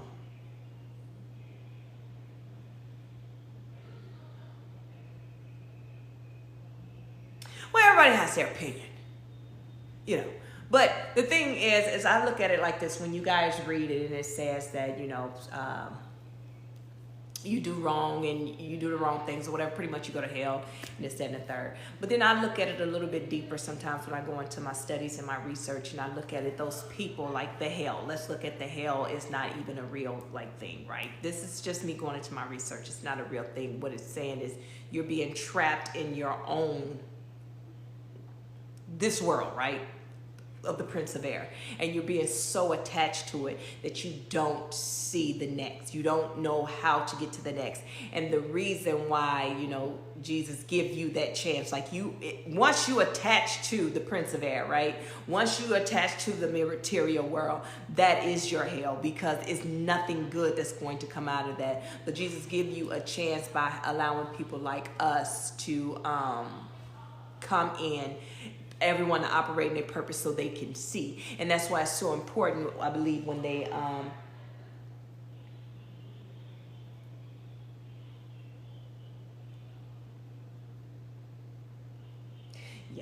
so a lot of people just when are you teaching a meditation class? I'm signing up. Yeah, you know what? I want to do that so bad. So the thing is, I'm still trying to close up some ends with, with my actual job, right? So I can have that time. Now, what I did do is, wait a minute, before I finish that, let me finish this.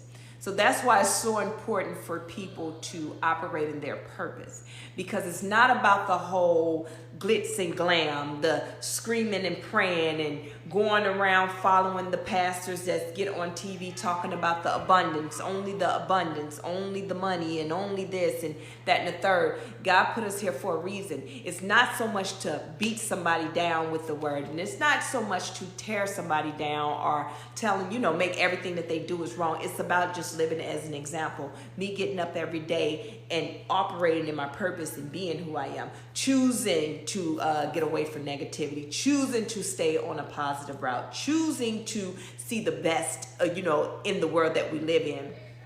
So that's me operating in my purpose. Then someone will see that, and then they will want that. That's what it says, the living water, that they will want to know about the living water, right? They will want to know where the water come from and where the well is. They will want to know that because they see it in you. It's on you. It's in you.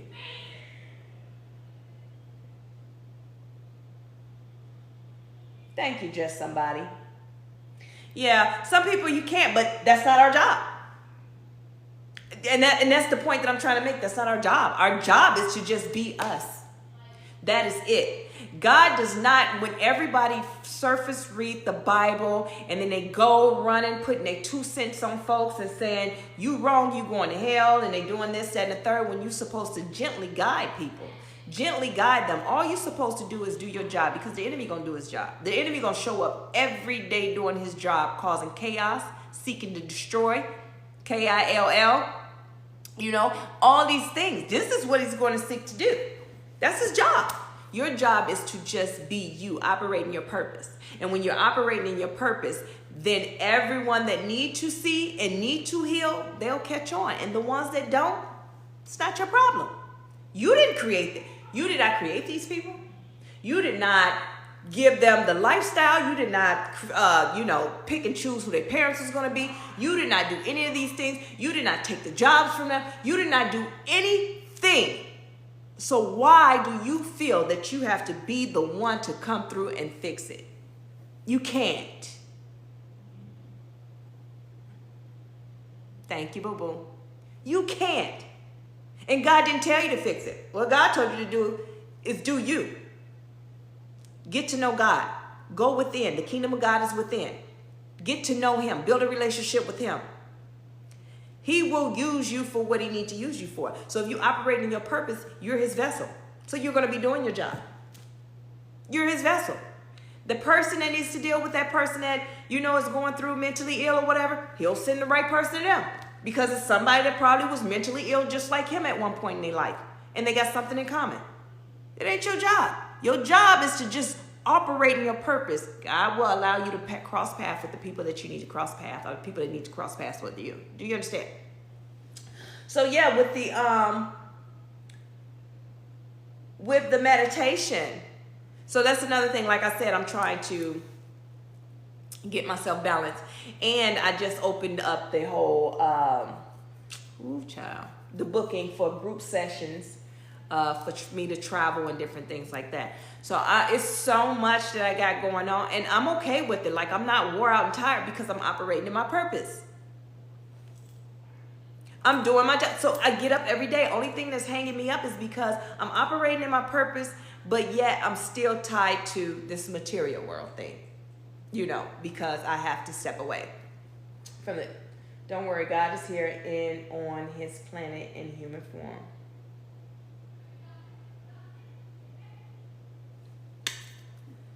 So, I'm okay. Once I finalize this, then I'll be done with that, and I'll be operating totally in the Not Fitness LLC business. So yeah, I'm excited about it. I am super excited about everything that God has for me. I done been through so much. Listen, let me tell you something. So I know I started talking about my healing journey. So finally, I just finally gave up I just gave up. I gave up trying to figure it out. I gave up constantly trying to protect my heart. I gave up trying to figure out the why people do me the way they do, why this and why that. I gave it all up, and I finally had surrendered, and I surrendered to God like, look, I can't do it no more. See, I was on the floor, right?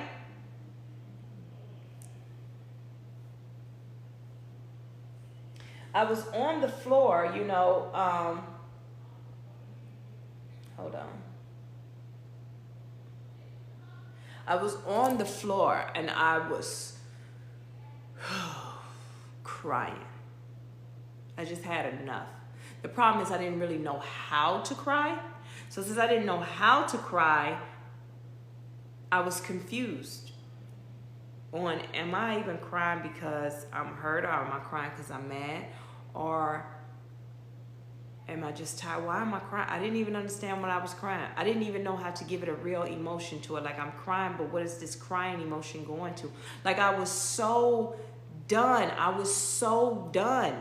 All these years I have been this person, but I was so done. I finally accepted defeat, what I thought was defeat. Yeah, I'm fine. We're just going over my healing journey. And thank you. But I finally accepted what I thought was defeat. I thought it was defeat. And I said, well,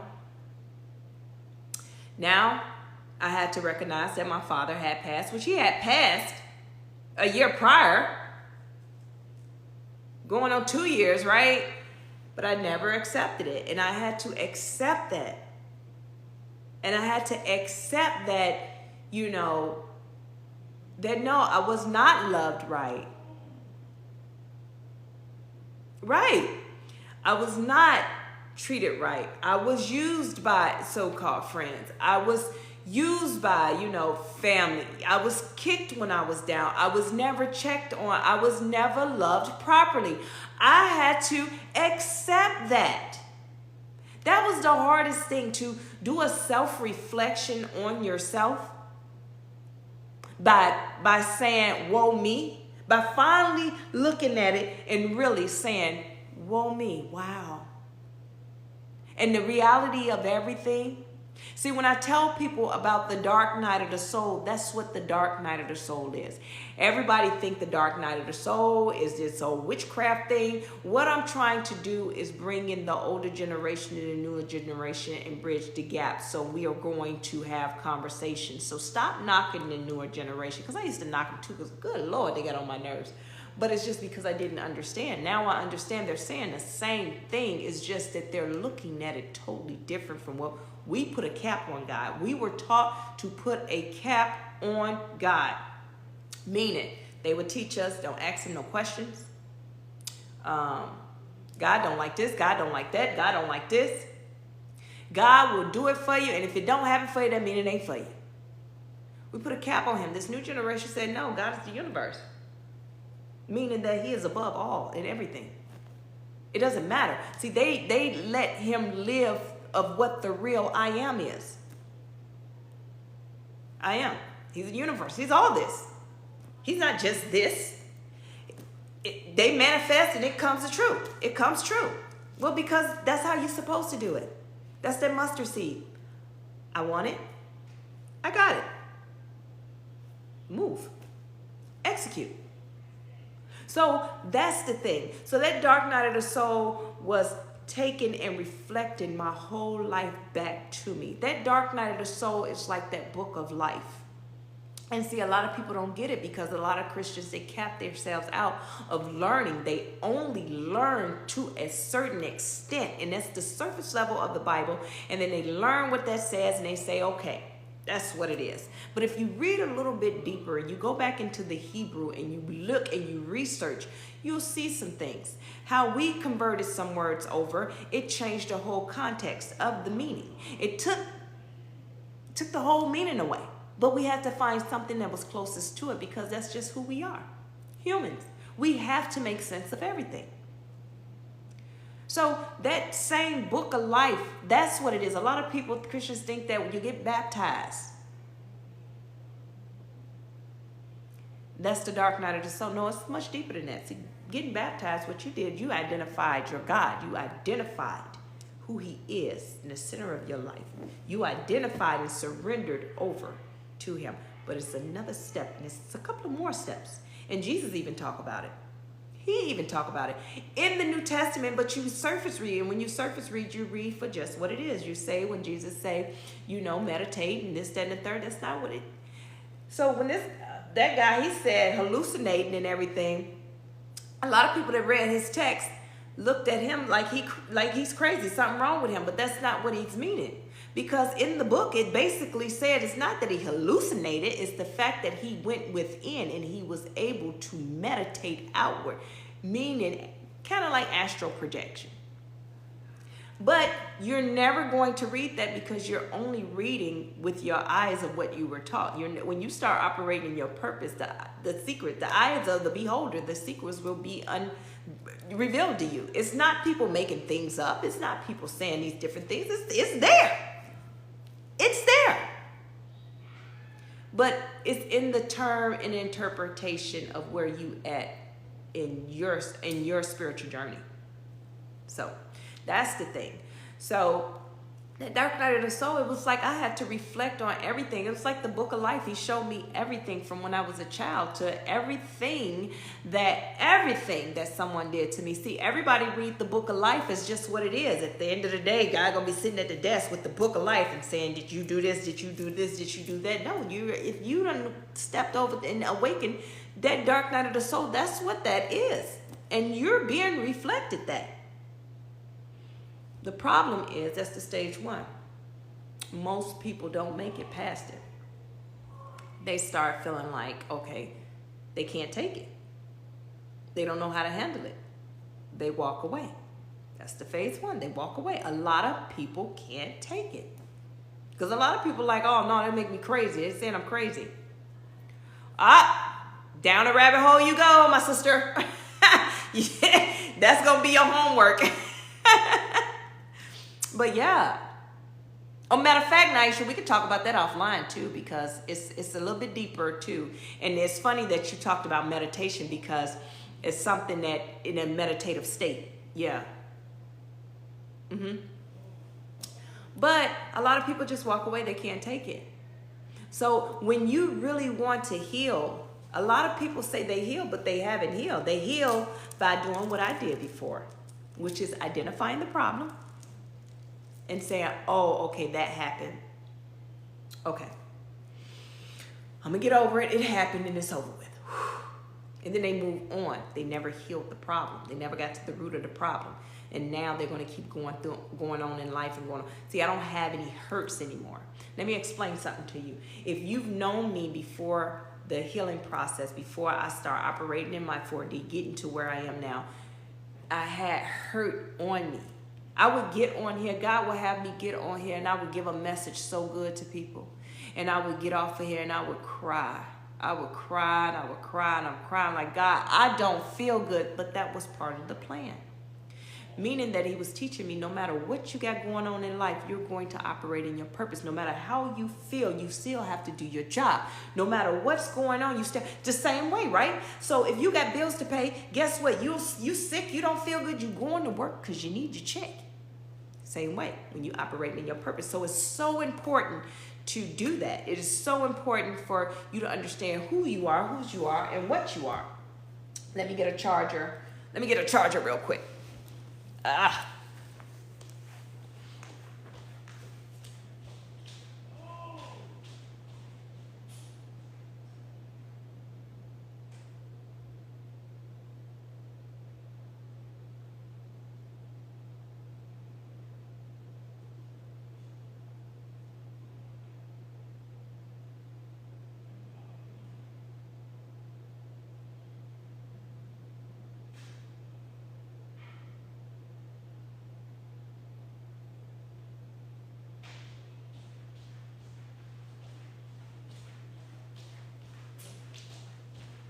See, most folks, they get real quiet when I get to talking about the dark night of the soul because they don't understand it.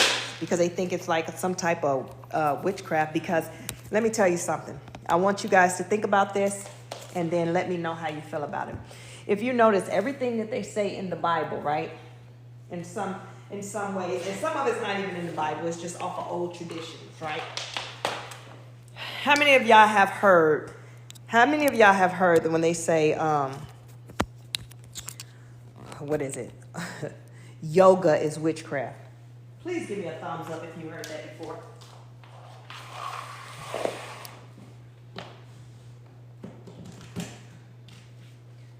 Please give me a thumbs up if you've heard that before. Ain't that crazy? Ain't that the craziest thing in the world? Meditating is a witchcraft. Now, let me ask y'all this.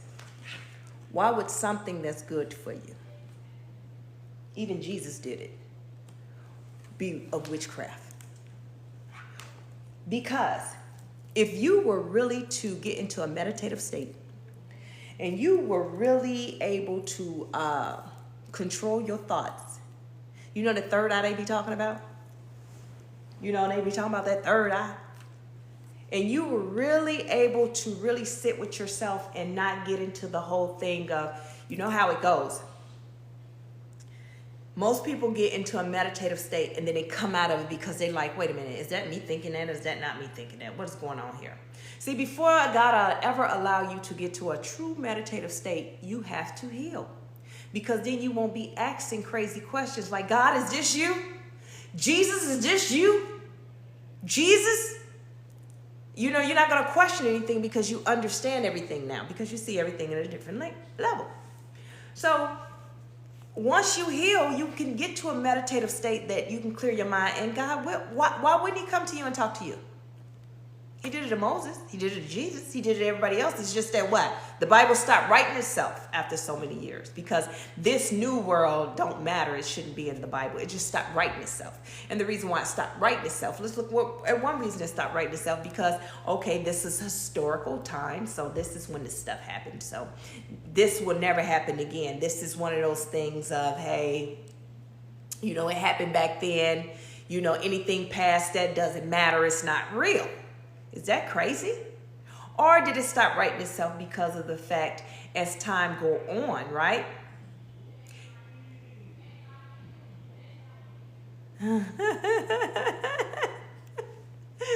It's not. But as time go on, see, as we evolve, you know, it's things that would have been talked about. You know, they call them modern day miracles. Why that modern day miracle can't be put in the Bible? Oh, because it's too many people in the world. Well, there was a lot of people back then too. And it only picked and choose some certain people's books and put in the Bible. You see what I'm saying? So people that carried on the mission, it was like, nah. So why did they stop writing the Bible? It just, really think about that. If it's a modern day miracle, it's of God, right? So why wouldn't it be it's not good enough to be looked at as something of God? You know, it's not as great as Abraham. It's not as good as Ishmael. It's not as good as Jeremiah. It's not as good as Solomon. It's not as good as them. Oh, okay. Oh, and then the New Testament, what? Because it wasn't a disciple, that somehow, you know, the disciples went on about their life, and then Paul showed up to the scene. Saul showed up to the scene. They said, okay, let's throw him in there. But Mary's book didn't make it. Thomas' book didn't make it. Nothing. Nobody. Judas. Nobody's book made it. Because it was pick and choose. Pick and choose. And then people say that, well, God knows best because God's going to put in the Bible just what he wants in the Bible. Yes, he will.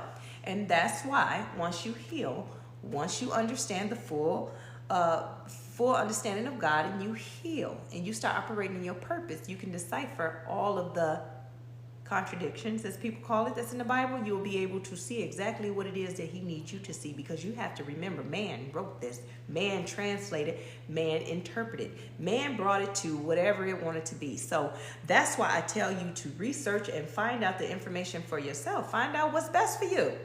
Stop just running around talking about I know the Bible back and forth. Well, that's good for you. I think you're amazing. You're pretty cool. You can quote the Bible. Can you interpret the Bible? Can you speak it? Can you teach it? Not to your own understanding, but to the understanding of your purpose, of God. No. And everybody think that the gifts, you see all the gifts in the Bible and they just like, oh, it's more gifts than that. But those are the gifts you see. See, there's other gifts, but they take them and say that they're witchcraft and different things like that. Why would they say anything of being able to heal somebody is witchcraft? If it's a gift. Only way you can heal is through God. So why would it be witchcraft? So you got people that they call themselves medicine doctors and things like that. What you think they call themselves in biblical times? No, nobody got sick in biblical times. Nobody. Oh, my bad. Nobody got sick in biblical times. Nobody got sick. They all just said, God, heal me. Boom. No. That's why you have to stop being so blinded by what people tell you. Research it. Go back to the Hebrew. Even open up the Gnostic Bibles. Listen, why do they call them the lost books and the Gnostics? Because the philosophers, the priests, the people that gave the final decisions on what should go into the Bible. So since it didn't fit there, just put it off over there. And we'll make it as mythical. We'll make it as made up, not real, not true, because it was not approved by this group of people that was considered authority. No. So therefore, when you read it, you're reading it like, well, it ain't in the Bible, it ain't for me. And that's where you get it twisted. When you cut and put a cap on your knowledge, you have to understand it is more than just those books that happened in the biblical times. Of course they cut them short. Of course. Because, hey, if I can get you to only think about this, then you won't think about this. But in the next book, it talks about feminine and masculine energy. In one book, they talk about having men enjoying themselves. Men enjoying themselves. With themselves. Pleasure. But because it does not say men having sex, then guess what? Then that's not what it says in the Bible, but that's what it talks about. And then y'all get mad when folks say that, their sexual preferences, and then you tell them that that's not of God, and then this, that, and the third, and then that's why they be looking crazy, because this is what the Bible said. So why I can't be me?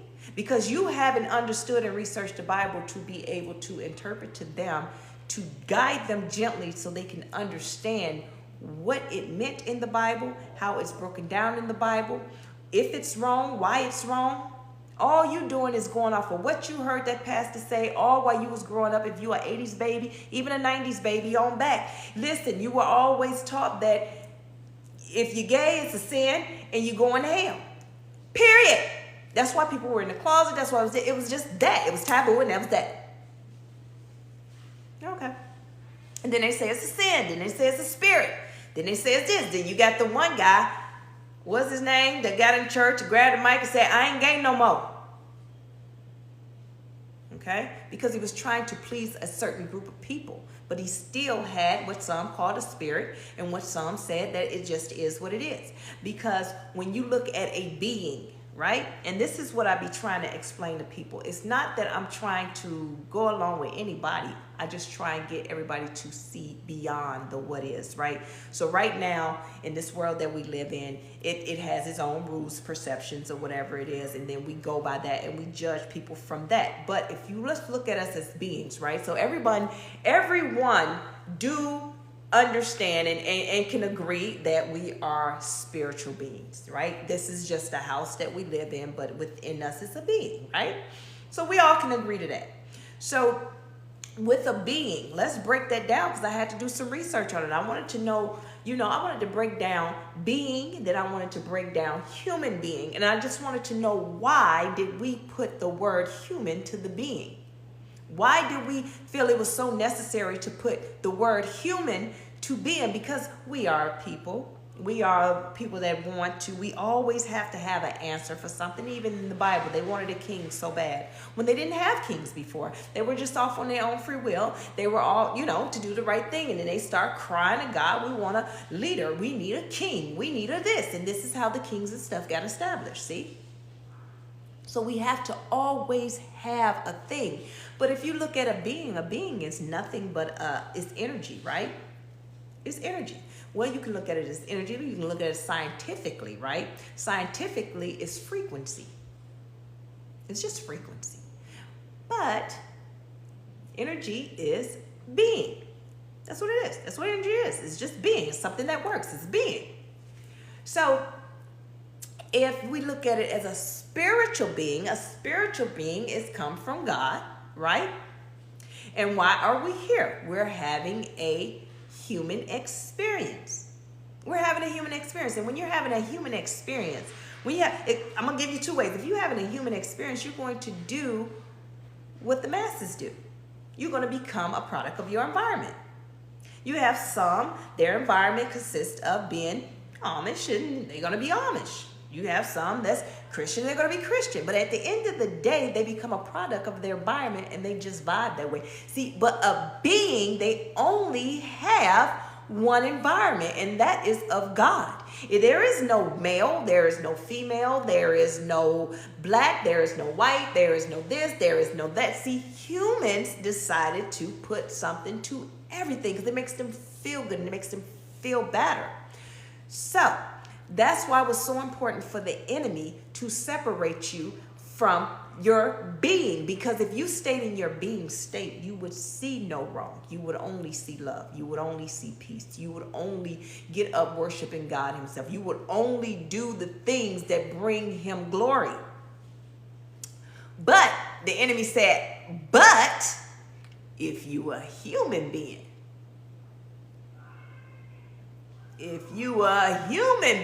listen, don't be fooling with Naisha Chapo. She is over there. She on Comedy Central right now. But if you a human being, you can get away with some things because, hey, you're here on earth. You can get away with drinking because it's not the drinking, right? It's the action behind the drinking. Because if I can get you to drink, see, what about this? Happy drunk, angry drunk. What about this? The enemy, right? You telling the enemy, you go get drunk. Now you done made the enemy mad because you done turned into a happy drunk. You done turned into the drunk that's like, you know what? Jesus is Lord. God is real. Yes, he is. And you having a good time giving everybody hugs, telling you love them. Hey, listen, I love you. I love you. I love you. Listen. And then you give a whole sermon. See, you done piss the enemy off. Because the action that you were supposed to have was supposed to be that tough man juice. You were supposed to have the spirit of murder, Kill, destruction, destroy. You were supposed to have that spirit be brought up out of you. But you over here talking about some, oh, I love you so much. Look at you and look at me. We're twins. And singing Kumbaya, I love you, Lord. See, that was me. He couldn't get me that way. Because I'm going to have a good time. I'm about to moonwalk. Matter of fact, I'm going to get on countertop and moonwalk. All while at the same time, I'm going to give you a sermon. See, that was me. Regardless of where I was in my healing stage or where I was in my life. So the thing, what I'm trying to say is, if he can get you, add a label in front of the being to make you feel better about doing his business. See, when he put that human in front of the being, now you're no longer doing the Father's business, you're doing his business. And then you become lovers of what? Everything. Oh, listen, but what? I think my birthday is a couple of days before yours. I know yours in May too. But yeah, no, we need to go to St. Kitty and go hang out on his island. That's what we need to do. But no, that's the thing.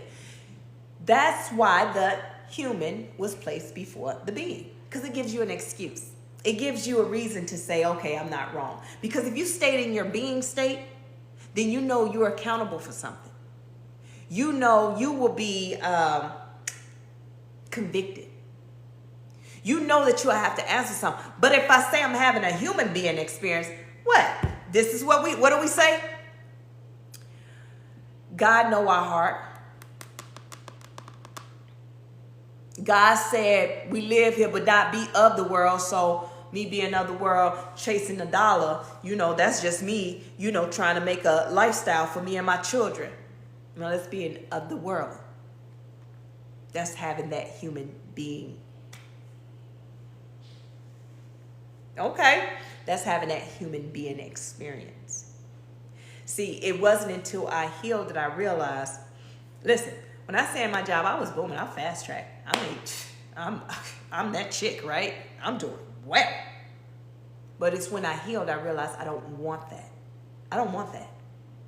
I never been the type to open a business. I always felt like with a business, like, no, I don't want to open no business. I'm not into all that. Just let me go to work. And these were my words. Exactly. I'll do my 9 to 5. I ain't got time to be dealing with no business and blah, blah, blah. That was before I healed. But when I healed, things changed.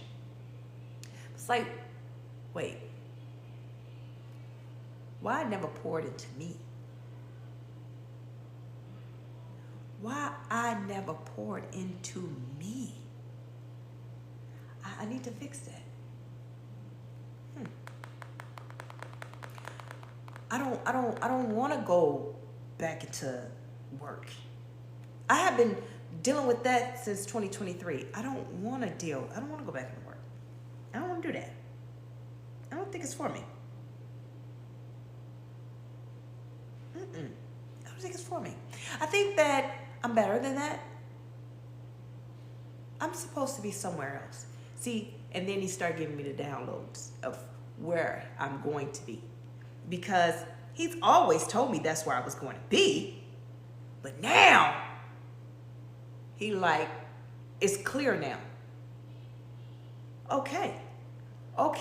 Now I understand why he wanted me in with the social media. I understand why he wanted me to get on here and do videos. I understand this. I understand that. I understand it now. Wow. It makes sense now. I remember when I would not even try and make listen, I look back on my videos and I would be smiling and putting a message out, and I'm just trying to be myself, and it was just so weird. It was super weird. It was super weird. And it was weird because I was doing something that wasn't me, but it was me. I was becoming her. See, things start looking weird to you, or feeling weird when you start operating your purpose and you start becoming her or becoming him. When you start wanting to know more. It's not that I get more knowledge and research things just so I can come on here and say, listen, what I learned and this is the fact. No. I have to learn these things. I have to have the knowledge because I'm going to have someone to come on here and they're going to speak about something that they heard about being spiritual. They're going to speak about, well, I heard this and I heard that. And it is for me to have the knowledge to be able to meet them where they are, to explain to them softly, gently, guide them gently so that they can have another way of looking at it. Not changing their mind, but opening up their mind. And then therefore, they see that. That's how you get them to the living spring water. That's how you get them to the well.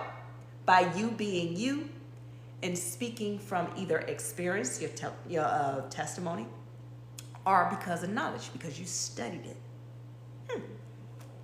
That's why it's so important to learn. So just because you went and got saved, just because you go to church every Sunday, just because you do that, does not mean that's it. That's not it. You should have just stayed in your material, attached to the material world. You should have just stayed there. You shouldn't even try to come over saying that I want to do better and I want to be a Christian woman, because you stopped the clock at I'm baptized and I go to church and I hit a word and I got that fire. But where's that fire getting you? Most people, arrogance. They get so full of it, so full of the word, and they get so excited that they ready to run out into the world and fight off demons or whatever it is and talk to people and try and heal people, telling them their testimony, and ain't nothing working. In the beginning, it works because this is the fire that you're going to have. But when that fire dwells out, everybody know what that fire is that I'm talking about. After you get baptized, you have that fire. Only people that been through it understand what that fire is. It's a feeling I can't explain, but it's another feeling when you go through the dark night of the soul. See, it's another level to that after. The more and more you get closer and closer to God, the more you become into this awakening. And see, it's another feeling. But you stop yourself. Thank you so much. You stopped yourself at the fire. See, it's more to the fire. See, there's the fire, and then there's the pain. Then there's the joy, the love, and the peace. Thank you, Omar. See, that's the thing. Don't stop healing because it feel good. You haven't even started healing because you got to go through the it don't feel good. You got to go through the it don't. It's not the it don't feel good. That's why I want to change my life and go and get into the word of God and become a Christian and get saved. We ain't talking about that one. See, that's that I'm calling you. I'm calling you out of the tomb. I'm calling you out of the tomb, Lazarus. You come out of the tomb. That's you saying, I surrender and I want to get saved. I want to get baptized. Then boom, you get baptized. You get the fire. You get filled with the Holy Ghost. At least that's what you think because you don't know what the Holy Ghost is. You don't know what nothing. And then you learning like, hey, it's so much stuff that I got to learn. Now you over here looking at somebody else speaking in tongues and you like, okay, it says that in order to be saved, I have to learn I have to speak in tongue. Now you over in the mirror practicing how to speak in tongue, and then one day at church it just comes out and you la la la la la la la la la la la la, and guess what? You're not speaking in tongue, sweetheart. You're doing what they're doing. There's another phase to this. After you learn and you surrender and you say, God, he called you, you answered. Now it's time for you to go through the healing because he has to teach you how to love him. See, that's what they don't teach you. You limit your learning because you stop. It is more to it. Just keep going, but you can't keep going in the same environment. In that environment, he called you. You came. Now he needs to put you in another environment. And in the other environment, that is the environment where he's going to teach you spiritually. He's going to teach, thank you for the follow. He's going to teach you how to love him. And how do I teach you how to love me, daughter, son? He teach you how to love you by teaching you how to love yourself. Because now he dwells in you. The kingdom of God is within you.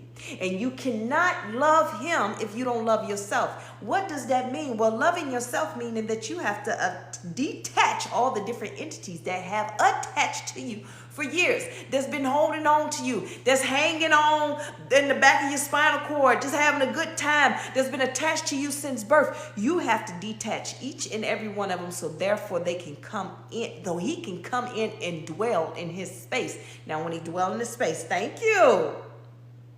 I'm getting the chills because I'm on the road right now.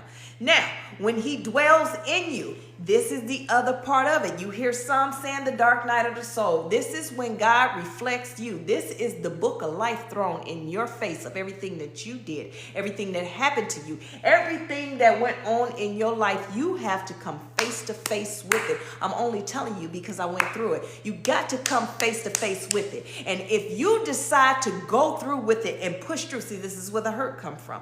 See, you went through the fire now, right? Now you got to go through the hurt because your heart got to break all over again. Meaning that when those people broke your heart, years ago, you broke your heart, but you didn't heal from it. So now God is going to allow your heart to be broken one more time. But I'll tell you what, this is going to be the last time. Your heart will be broken one more time. He's going to allow you to face that issue, and he's going to allow you to properly feel it and heal it. Feel it and heal it. Everything that you went through and you like, God, why me? And at the same time, while he's baptizing you in that, in the fire, and baptizing you in that, and making you go through that healing, he is also having you saying, hey, yeah, I understand that. I understand your heart's broke. Come here. Let me show you something else. See, you're going to go through a whirlwind so fast. Your healing is going to happen so fast. And while you're going through that, he's going to tell you, hey, come here. This person right here, give him all your money. Give him your money. But God, I'm going to be broke. Shut up. Don't you ever say nothing. You give it, you go back and heal. You give it, you go back and heal. And that's all you're going to experience until you until you confront and acknowledge and heal from each and everything that hurt you. Now, here's the catch. Some stuff you can't heal from. Some stuff you do need therapy. You're just going to have to go to therapy to help you unravel it, because the fear, see, that's a spirit. That's why he breaks you from the fear. The fear have you thinking, I can't do this by myself. Oh my God, this is going to hurt, because you remember what it felt like, but you don't understand what it's going to feel like when you heal from it. So, okay, fine. However, he's going to have you going through all that. It's going to happen so fast. Listen, it's going to happen so fast. They talk about that in the Bible. When God get ready to do something for you, it's going to happen so fast. So fast. It's going to be scary. See, what you read in the Bible is when God get ready to bless you with the blessings, it's going to happen so fast. No, when God get ready to send you through, it's going to happen so fast. So therefore, after you heal from all that, guess what? The blessings are chasing you down. It just falls in your lap. You are healed now. That's the part that people don't understand. That's what they mean by the awakening. It's not a whole nother spiritual thing that they're going out doing witchcraft and going here and going here. No, the awakening is you have been called out of the tomb. You answered the call. You got baptized. You surrendered. You came within. You decided to heal. Now you go through the dark night of the soul, facing what you're facing, the book of life of everything that you done did. You're facing that. You're going to heal from that. And when you heal from that, you're going to awaken. You're just going to wake up, right? This is what people think. You just wake up and you just, oh, no, that's not what happens at all. You awaken and realize, whoo, I just went through something. I came out on the other side. And you awaken to a whole nother phase of your life that you got to heal. Baptized back into it. See, it's not this the pain. That's why people walk away and they don't properly heal. See, it's a different type of healing. We ain't talking about the medical healing. We ain't talking about the therapy healing. We talking about healing spiritually. And so when you are constantly baptized into that lake, that I'm not going to say the lake of fire. I don't like that. But when you're baptized into, thank you for the gift, when you're baptized into those feelings and baptized and constantly being baptized in all those feelings and hurt and phases of your life that you got to heal from, and you come out on the other side, guess what? You're going to awaken again. It's going to keep happening. And all while you're going through that, now we're going to take you and you're going to help other people. Even though you're a wounded warrior, you're going to have people that's going to come and disrespect you. You're a wounded warrior. You're going to have people that's saying things about you, but you're a wounded warrior. You're going to be at the point that like, why? I can't take no more. But guess what? You got to understand that you've healed, because now what God just taught you is you are too tired from healing and going through and seeing where you came from. See, everybody don't need to know where you came from. You've seen everything that you went through. You done went through hell and back. You done did all these things, so you don't care nothing about what nobody got to say about you, because now you trusting on me. All you worried about now, because I'm telling you right now, all you gonna focus on, what you gonna focus on is, God, what next? Am I good today? Okay, I'm having a good day. Because I'm telling you, I will have a day like, oh, I feel good. Thank you, God. Woo, feel good. Yes, God. Wake up, it's a great day. Yep, the next day, God, why me? I'm in a fast and didn't even put myself in a fast. I'm in all these different things because I don't have time to deal with people because I'm purging. I just went cold turkey, cutting myself and disconnecting myself from the material world. Huh.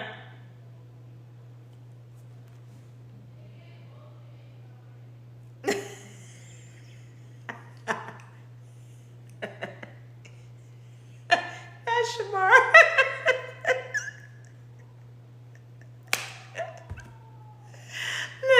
I'm on a roll. I'm not fooling with. I'm not fooling with you. But not Shamar. That's my favorite character. I don't know.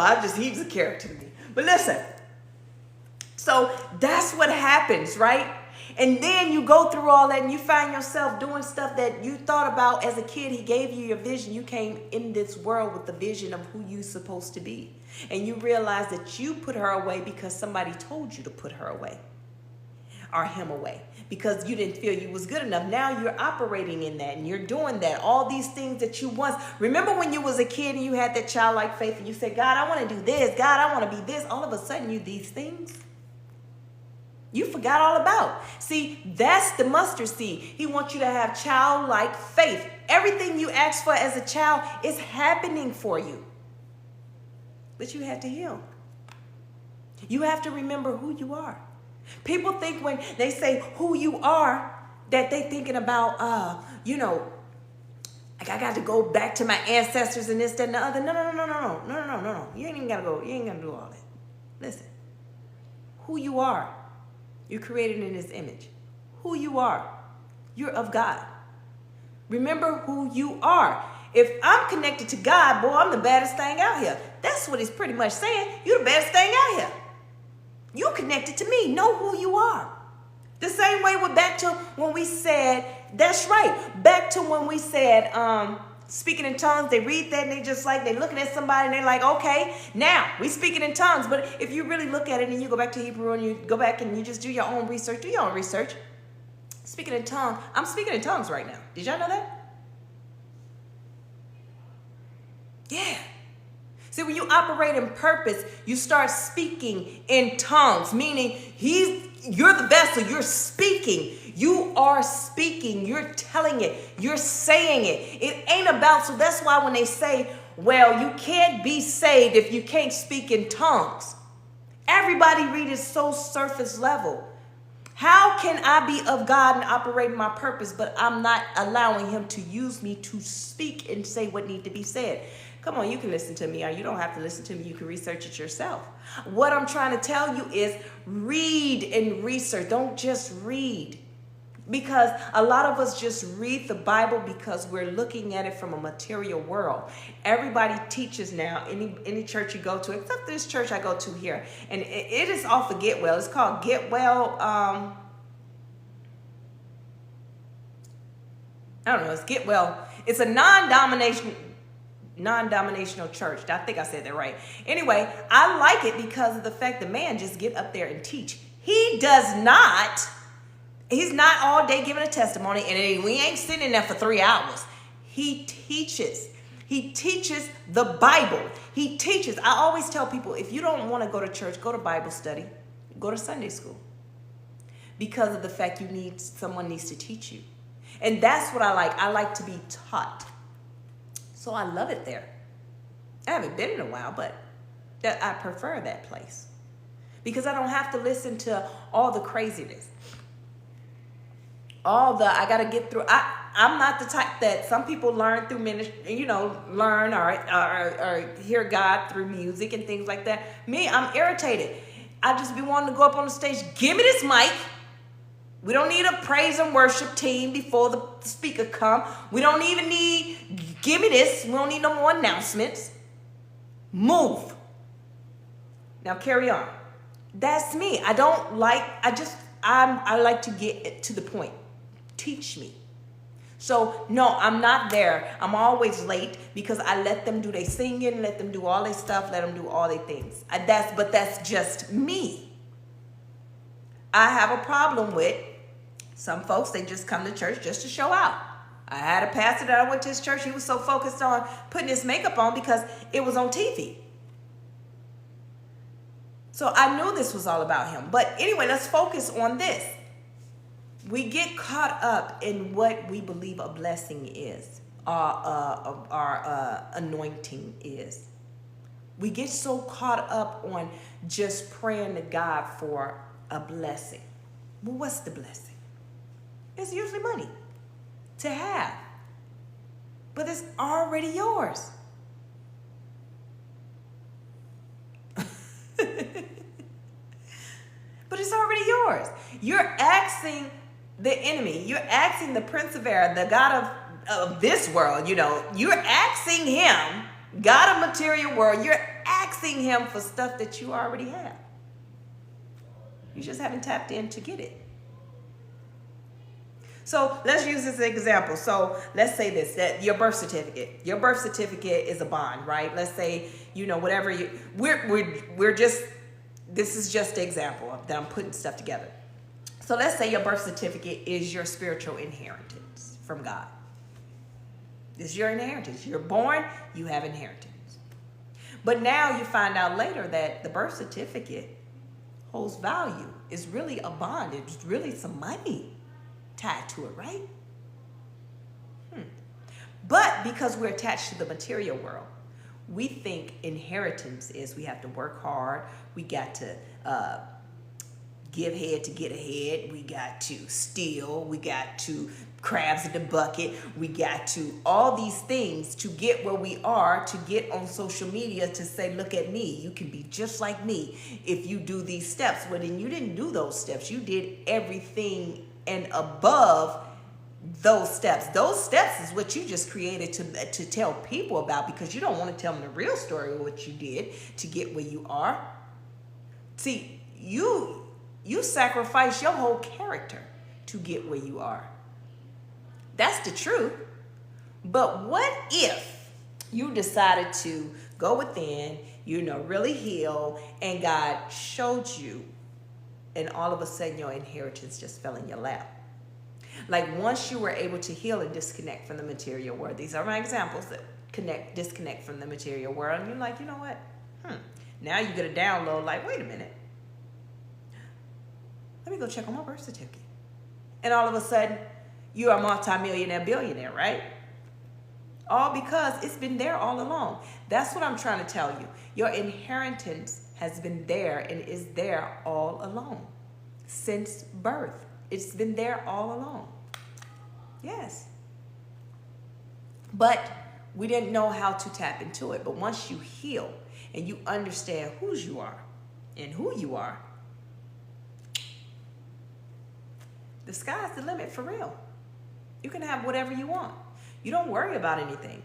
You don't have the anxiety and the stress. Listen, with everything that's going on in the world right now, I have no anxiety. I have no stress. I get a little irritated sometimes because I'm just like, ugh. Like, okay, God. I be feeling like, God, can you just, do I gotta go through this? Can I just skip this phase and just go on to the next, catch me on the next one? But I have to go through it because it's a reason I have to go through it. I have to go through it because the test that's within it has to be the testimony for others. So, I don't like it. I don't like the way I feel, but I gotta do it. But I know I'm going to be okay on the other end. It's just, I don't want to go through it.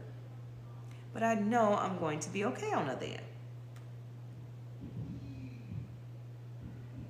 I'm trying to tell you, but see, that's the part, that's that phase one, right? When I was telling you about healing, when I talk about phase one, when you get that and you get to see everybody that did you wrong, it's replayed back to you.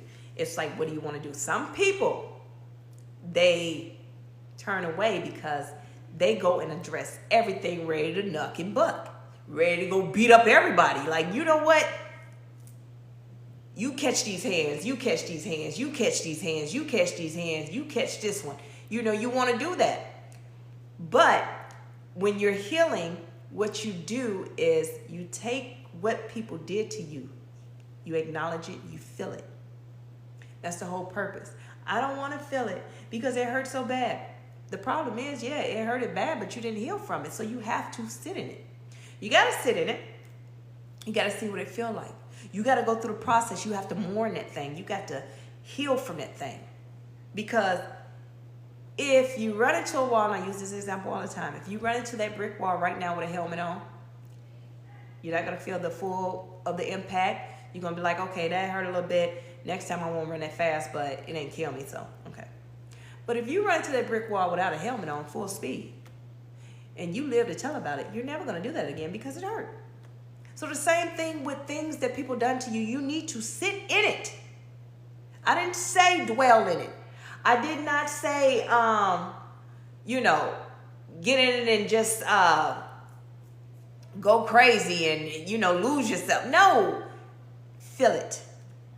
Because once you feel it and you accept the fact that this happened to you, it did happen.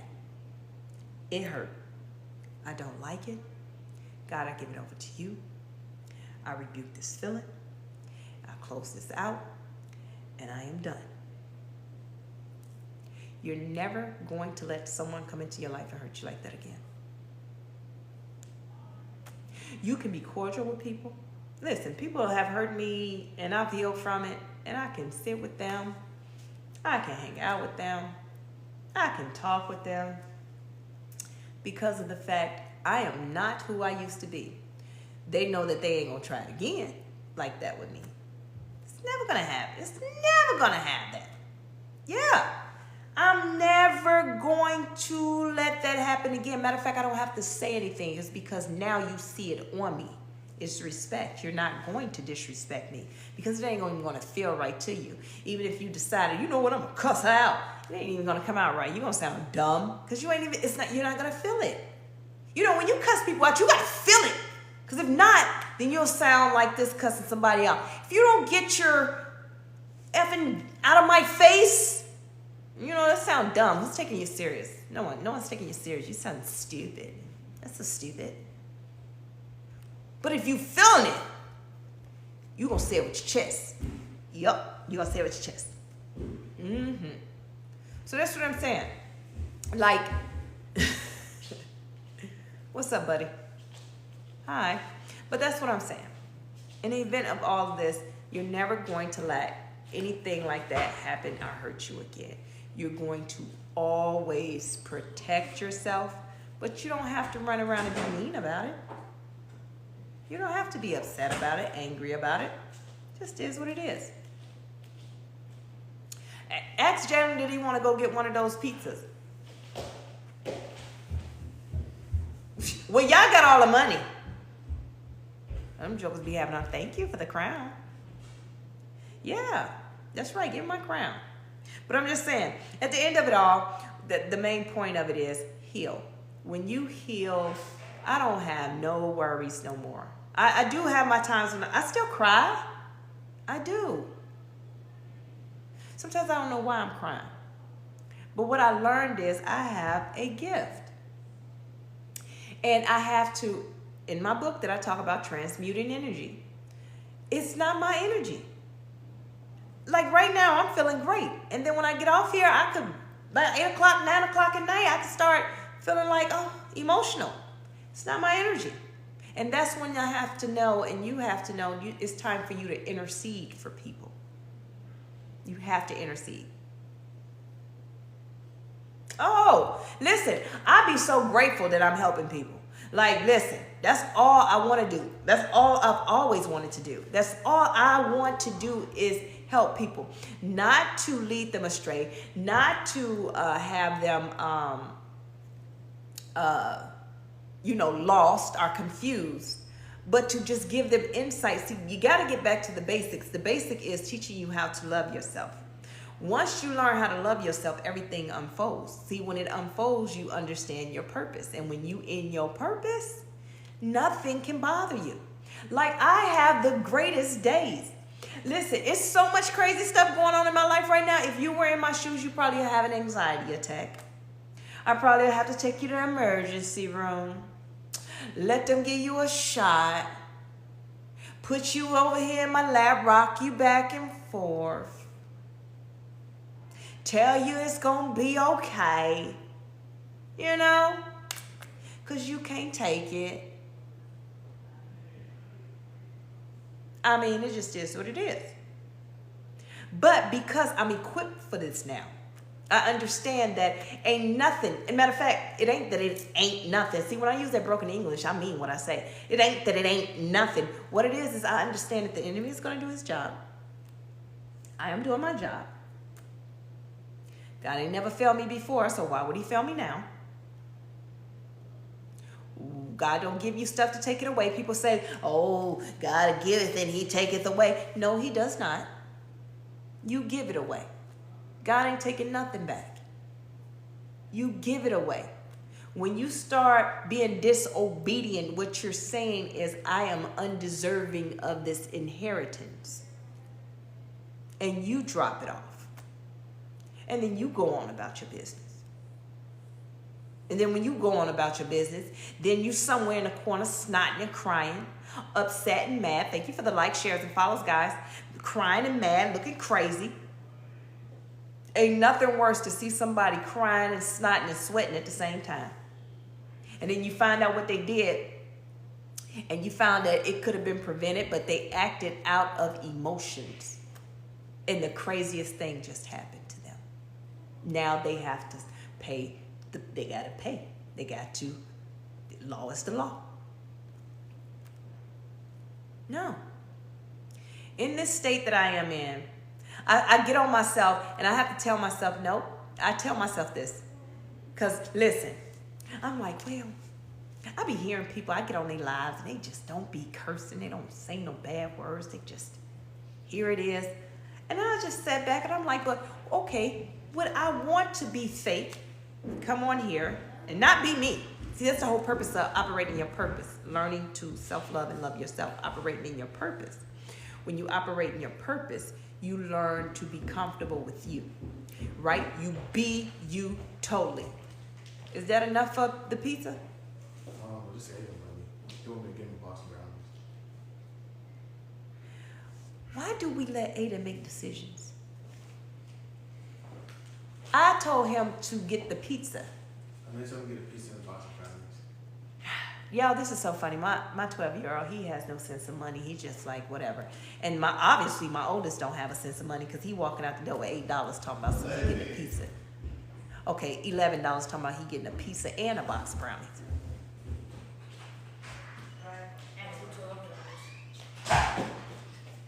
I mean,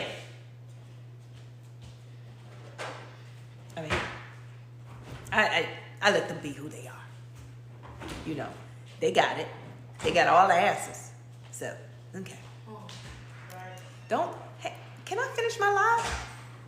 So, to be who I am, right? My kids are haters. It's happening. They're haters. They're definitely haters. But no, they're my biggest supporters though. But listen, so would it be that I become this person and I'm on stages and I'm just going and, you know, you guys know me of this one way. And then I get on these stages and then my mic go out and I'm like, oh, damn. Turn my mic back on. Turn my mic back on. Now y'all judge me because she cursed. She's out of God. She cursed. You know what I mean? I am who I am. You know, and I give myself grace of I know what I want to do. I know I want to have a neutral tone to me. Meaning that, hey, one that I can touch everybody from a adolescent to a super senior. Right. So I want to be able to touch bases with all of them. So a neutral tone would be, okay, I don't want to curse. I don't want to, you know what I mean? I don't want to do those things. So that's just a me thing. But this is what I tell myself. Girl, you get grace. Give yourself grace. Always give yourself grace. This is something that I learned as healing. Thank you, Cindy. This is something that I learned at healing. We put so much pressure on ourselves that it has to be done. This got to be done. That got to be done. That part was the biggest healing part of me. And that part, I couldn't heal alone. You know, as I said to you, it's some parts that you can't heal alone. And I wasn't talking about you need to get medical attention. No, it's some parts that you have to wait on your partner, your significant other, your husband, your kingdom spouse, the person that God has for you. Now, because remember, it's things on the outside of me that people still attack me. They still attack my character. They attack things about me, right? But I'm healed on the inside. So therefore, it's not affecting me on the inside. But on the outside, in my environment, people are talking. You know. So, because women heal on the inside and men heal on the outside, they have that shield of, I wish you would. that whole look of that, back to that the status of what men were portrayed to be back in, you know, our ancestral times. They were warriors. They had a face. They didn't have to say nothing. Remember, even growing up in a household with your father didn't have to say nothing. He'd give you a look. You know, those times. And so that's what a healed man is. They are healed on the outside. So when they come to me, they are already, this me. I'm healed on the inside. That's me. This is him. Healed on the outside. I'm healed on the inside. He's healed on the outside. And when we come together, see, this is why you need your other half. You can't heal everything together, because I'm going to go in and heal his inside. And he's going to heal and shield me on the outside. Meaning that he ain't going to play about me. Because talking about me is talking about him. And talking about him is talking about God. That's why he ain't going to play about you. You may not even be his usual type. You may not even be the type that he look at like, you know, I call basic. Like, I guess, you know, I would be considered basic. I don't have the lashes and the makeup and all that stuff and this, that, and the third. And I'm all dolled up and I got, you know, and I got all the cocoa butter and I'm just shining up and doing all those things. Thank you for the follow. All that. That's what they consider basic. Now, men don't consider women like that basic. Men consider those type women attractive, desirable. See, you want something desirable. That is desirable because that is what can walk with me in the streets. I can take to my family. It makes me feel proud. I feel like a grown man being with her. The entertainment, which is the undesirable, but I play with it anyway because it's there. It's nice to look at. That's why they be sitting around like, why he won't marry me? You know, they break up and then he go find someone else, the basic one, right? Go find someone else and marry them up just like that. And she's like, why not me? Because you were never desired. You were an undesirable, good-looking piece. Because you didn't know your own worth, why would he love you? And that's why it's so important to heal, because it happened to me too. Like, I'm like, well, why I can't get in a relationship? Why my relationships don't have this, don't have blah, blah, blah, blah, blah. Well, because they treated me the way that I treated myself. I didn't even know who I was. I didn't know my own worth. See, they seen my worth. They seen everything in me. And then they looking at me like, oh, yeah, she crazy. She don't even know. Oh, okay, I'm about to play all up in her energy, playing her head and all that stuff. And then have me out here going crazy, thinking there's something wrong with me. And there's nothing wrong with me. I just didn't know who I was. I had to heal. But now that I'm healed, not now one of them, listen, they want to come back. They want to have a conversation. They want all this, right? But they already know. Ain't no way. That girl woke up. That girl has awoken. No, she definitely gonna see me for trash. Yep, that's me. She's gonna see me as trash. She's gonna see the real trash in me. Oh, my. Nope, I'm gonna just stay over here. You see what I'm saying?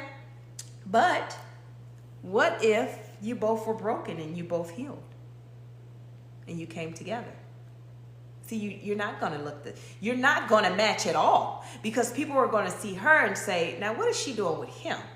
And people are going to see him and say, what is he doing with her? See, he looked like the type that got the undesirable. And she looked like the type that date the, rich white man or something like that. Or, you know what I mean? Just somebody rich and famous and this, that, and the third. Well, no, I am who I am. I'm just healed. Whoever I'm going to be with, we have everything that's in common. People say they don't match. Your spouse is going to be, I'm not going to have nothing in common. That's not true. You're going to have everything in common, because you have to have everything in common in order to do your Father's business. But if you attach to the material world and you meet somebody and you marry that person, yeah, y'all can be whatever kind of way you want to be. You can be mix, match, whatever. But the person that's for you, once you heal and you become that Ephesians 5:25 in that Proverbs 31, and you become, the woman, the marriage that's supposed to be, and you guys come in together, that is the one that's going to be everything like you. See, you are the yin and yang. You are the one that protects him. You are the as a connector. You are his peace, his strength, his helpmeet. I say help meet. I always say it the right way first, and then I'll tell you translated to English is helpmate. That was the closest thing that it can get to from Hebrew to English. So you become his helpmate. You came from his ribs. His ribs is where it protects the vital organs. So therefore, you are on his side. You will always be there to protect him. You know when he's about to move left. You can be in an environment, he's way across the room, you way over here, and he can peep something about you that he know he needs to come and step in because stupid about to try you. See, you can't try me. I know he is all knowing of everything about you because you was him. Vice versa. It just is what it is. I remember a time, I always use this as an example. When I was married, first thing I do when I come in a restaurant, they tell us what we're going to say. I go straight to wash my hands. Straight to wash my hands. So my husband at the time, he was sitting at the table. And I'd seen the waitress. I already peeped game who the waitress was. Went to the bathroom. Come back. I got a new waitress. See, I didn't have to ask him why we got a new waitress because I already knew. Because he knew that her personality probably was going to get her face smashed on his table because of the fact of how she was. He knows me. So therefore, he was protecting me from me, right? But he was protecting me from having to deal with any mess. Just go ahead and nip it in the bud. See, I didn't have to go through the ups and downs with her of trying to figure it out. Do y'all got enough? All right. I didn't have to go through the back and forth and the ups and downs with her because of the fact he already knew. You see what I'm saying? And that's what that when God sends that person for you, you're going to know. He's going to know. You don't have to say anything. It's so cute when you see the men, right? You know how you got toddlers and you always put your hand on the edge of that table so that toddler won't bust their head. You don't clip the tip of it. See, that's what your spouse is going to do for you regardless. When you bend over, he's immediately, everything just flows. That hand is there, even though you're a grown woman, but he also know that you clumsy.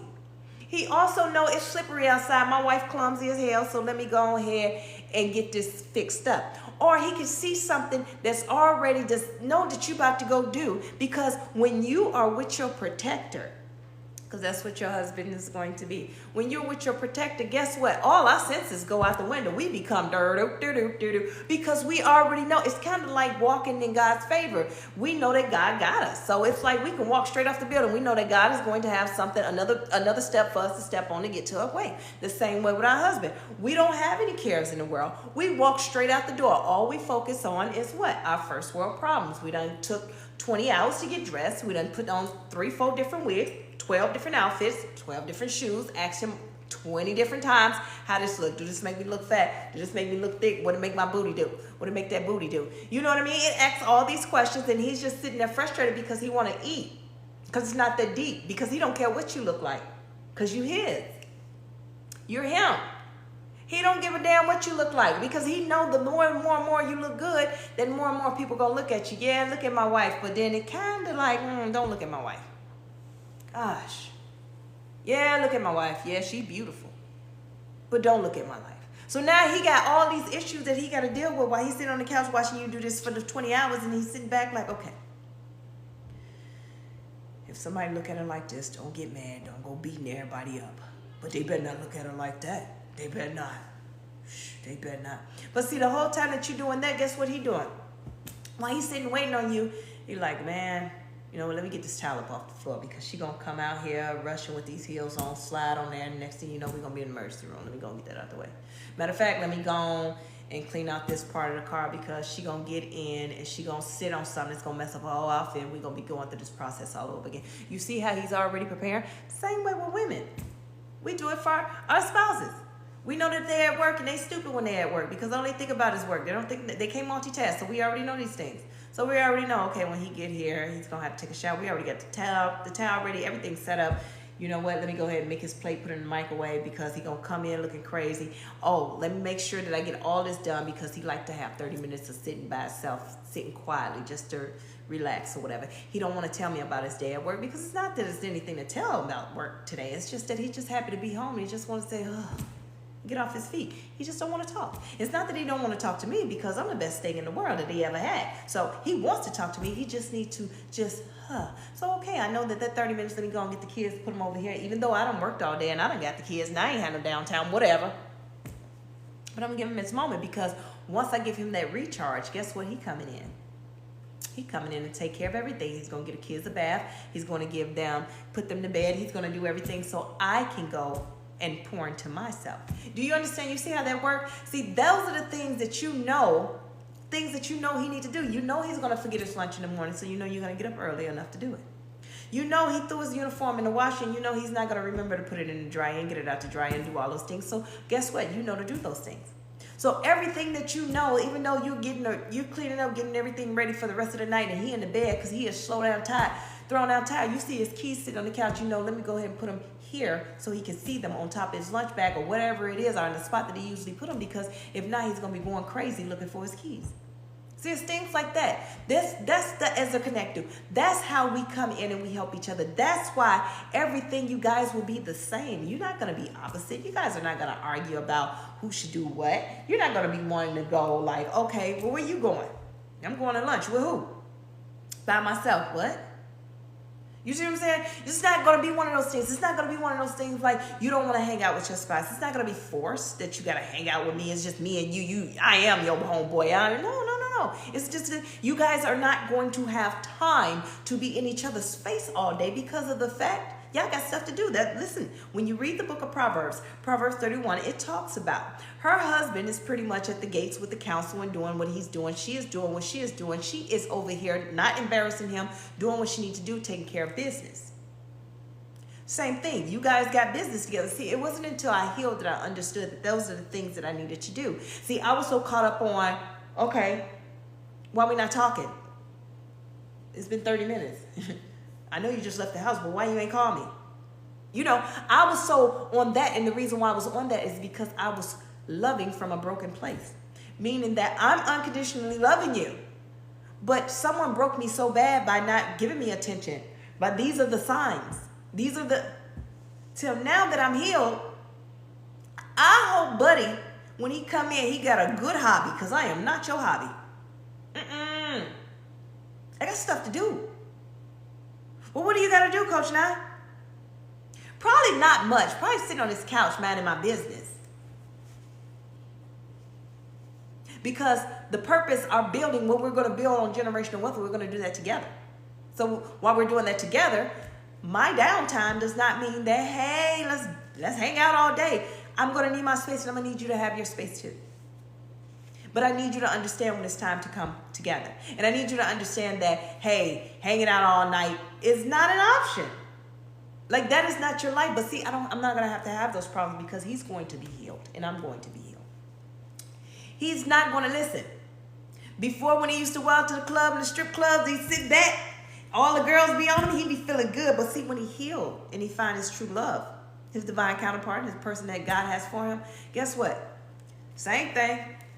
Go hang out with his boys. And the girls are, and he's just not into it. He's just not. Matter of fact, he yarning. Because old basic over here, what they say, that good? Yeah, old basic. He's trying to get back to old basic. To the person that he loved, his better half, his other half. The one that has class, the one that knows how to carry herself as a mother and as a lady and as a wife. The one that knows how to take care of business, the one that knows how to create wealth. That's what he's going to be coming home to versus the for sure. The for show, meaning that you have the hair, the makeup, the nails, everything that says money, but you have no substance. You have no anything. What are you going home to? You can't even build a home.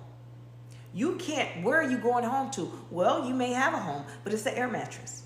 And that's okay. That's your standard. See, he don't want that. He want what's real. See, that's been a facade all his life.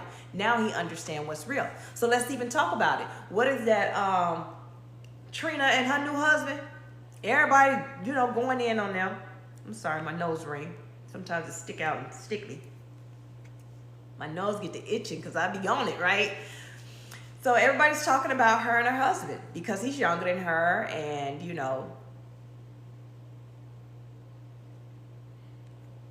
Yes. But everybody gets on to her because they're like, well, you know, she's a lover girl. She just love. She'll turn against everybody, turn against the world, this, that, and other. He was the bomb. He lived in an RV. He was here. He was there. He got all these baby mamas. He got this, that, and the third. And hit him with the Nikki. So leave that man alone. Everybody like, well, he had to come up. He worked at Dollar General, something like that, stocking, and he was CDL. She said that he had a business, a trucking business, and he had a CDL. You don't have to say all these things. So, let me explain something to you. We're going to use this as an example. A man will be in the street. A woman will be a thought, whatever you want to be. Will do all these things, but it's something about when you heal. See, when you heal, people will never understand it. When you finally get with the person that you're supposed to be with, you're going to be talked about. You're going to be drugged through the mud. You're going to be all these things. They're going to dig up things on you. They're going to talk about you. I mean, they're going to test you at all times. But see, when you're with the person that you're supposed to be with, you don't hear those things. And the reason why you don't hear those things is because you're operating your purpose. It doesn't matter.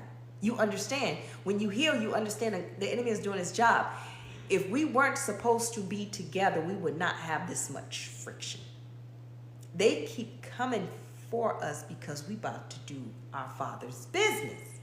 And in doing our Father's business, we about to make the room shake. We about to shake up the room. Everywhere we go, we about to shake it up. So what I'm saying in the example for them is more like, what if that's his person and that's her person? That's the yin to the yang. A man will heal and change to be the man that he's supposed to be. A woman will heal and change to be the woman she's supposed to be. And if you notice, and if you look, a lot of people talk about this, but they never really look at it. Everybody that is with their kingdom spouse, they have an age difference. And it don't be no like small age difference. It be an age difference. And so people attack that, but it just is what it is. It's things that's different about the relationship. It's an age difference, right? And that age difference, because in that purpose, what it's supposed to be teaching, so this stuff goes over people's head. I ain't saying get up, oh, well, I need to go get me a young chick or a young dude right now so I can be in purpose. No, you got to actually be in purpose. So the thing is because when you're operating in your Father's business, you're supposed to be able to reach a whole different genre, different type and different levels of people. Do you understand? That's number one. So that's what you have to get and understand. Like, when you are operating in purpose, you will reach you have to reach not just one group of people. See, if it was me and let's just say my spouse and we both 50 years old, and we're going to reach that group of people within that group. However, if I am 40 and my husband is, 60, that's still reaching another group. But at the same time, if I am 30 or, they're 30 and I'm 40, we're reaching groups because that 30-year-old is still attached and still can relate to that 20-year-old and understand that teenage coming into adulthood. Me, I can understand all of that, and I can still influence the ones that's my age and older because I'm wiser now, so yeah. So it's not about the age. People like, hey, your age and this, that, and other. And if you notice in Kingdom Spouses, one of them, their relationship, they're kiddie. They play a lot. They're goofy. They have a good time. Think about it. I want y'all to think of relationships that are still together, right? And they represent the divine. Describe them. You'll start looking for things like that. Because you're light-spirited. Nothing's hard anymore. When you're with the one that you're supposed to be with, nothing's hard anymore. You actually lighthearted. You're doing your Father's business. You in your own world. You're still in this world, but you're detached from it, and you're operating in your world, your path, doing your job. Everything just flows to you easily. It just is what it is. Hold on, let me check my phone. I put it on Do Not Disturb because I'm still trying to figure out how he went to the store with $12 to get a pizza. I mean, I don't know. It is. Hold on, let me check my phone. I put it on Do Not Disturb because I'm still trying to figure out how he went to the store with $12 to get a pizza. I mean, I don't know. Still trying to figure out how he went to the store with $12 to get a pizza. I mean, I don't know.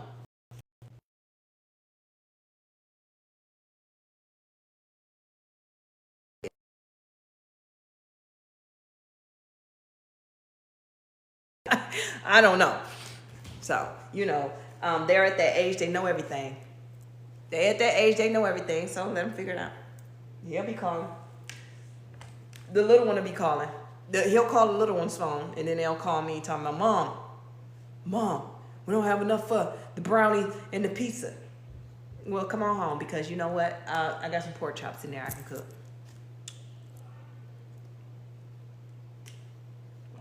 And it's so funny because at their age, we was counting money, know what money is, know how much change we're going to get back. But see, they're living in a time that everything is debit card. So it's not that they don't have a sense of how much money it is. It's just all counting back the money. It's just that it's not of importance. And it's very important. So you take your tail up there with them $12 and...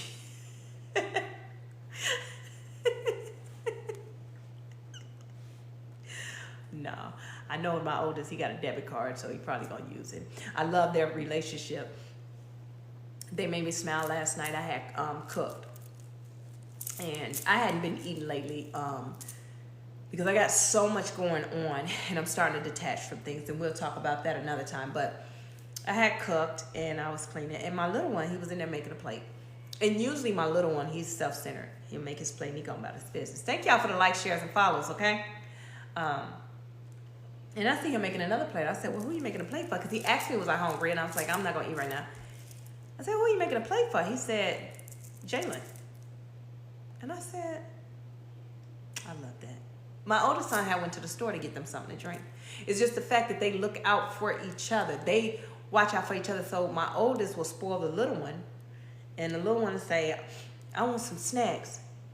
Or he want a game or something. Hey, Alexis. Is it Alexis Kai? Hey, boo. And if they want a game or something, he'll cash out the little one some money. Like, they take care of each other, and I love it because I had a part in that. I did my job. I taught them how to love each other. They're 5 years apart, and they're best friends.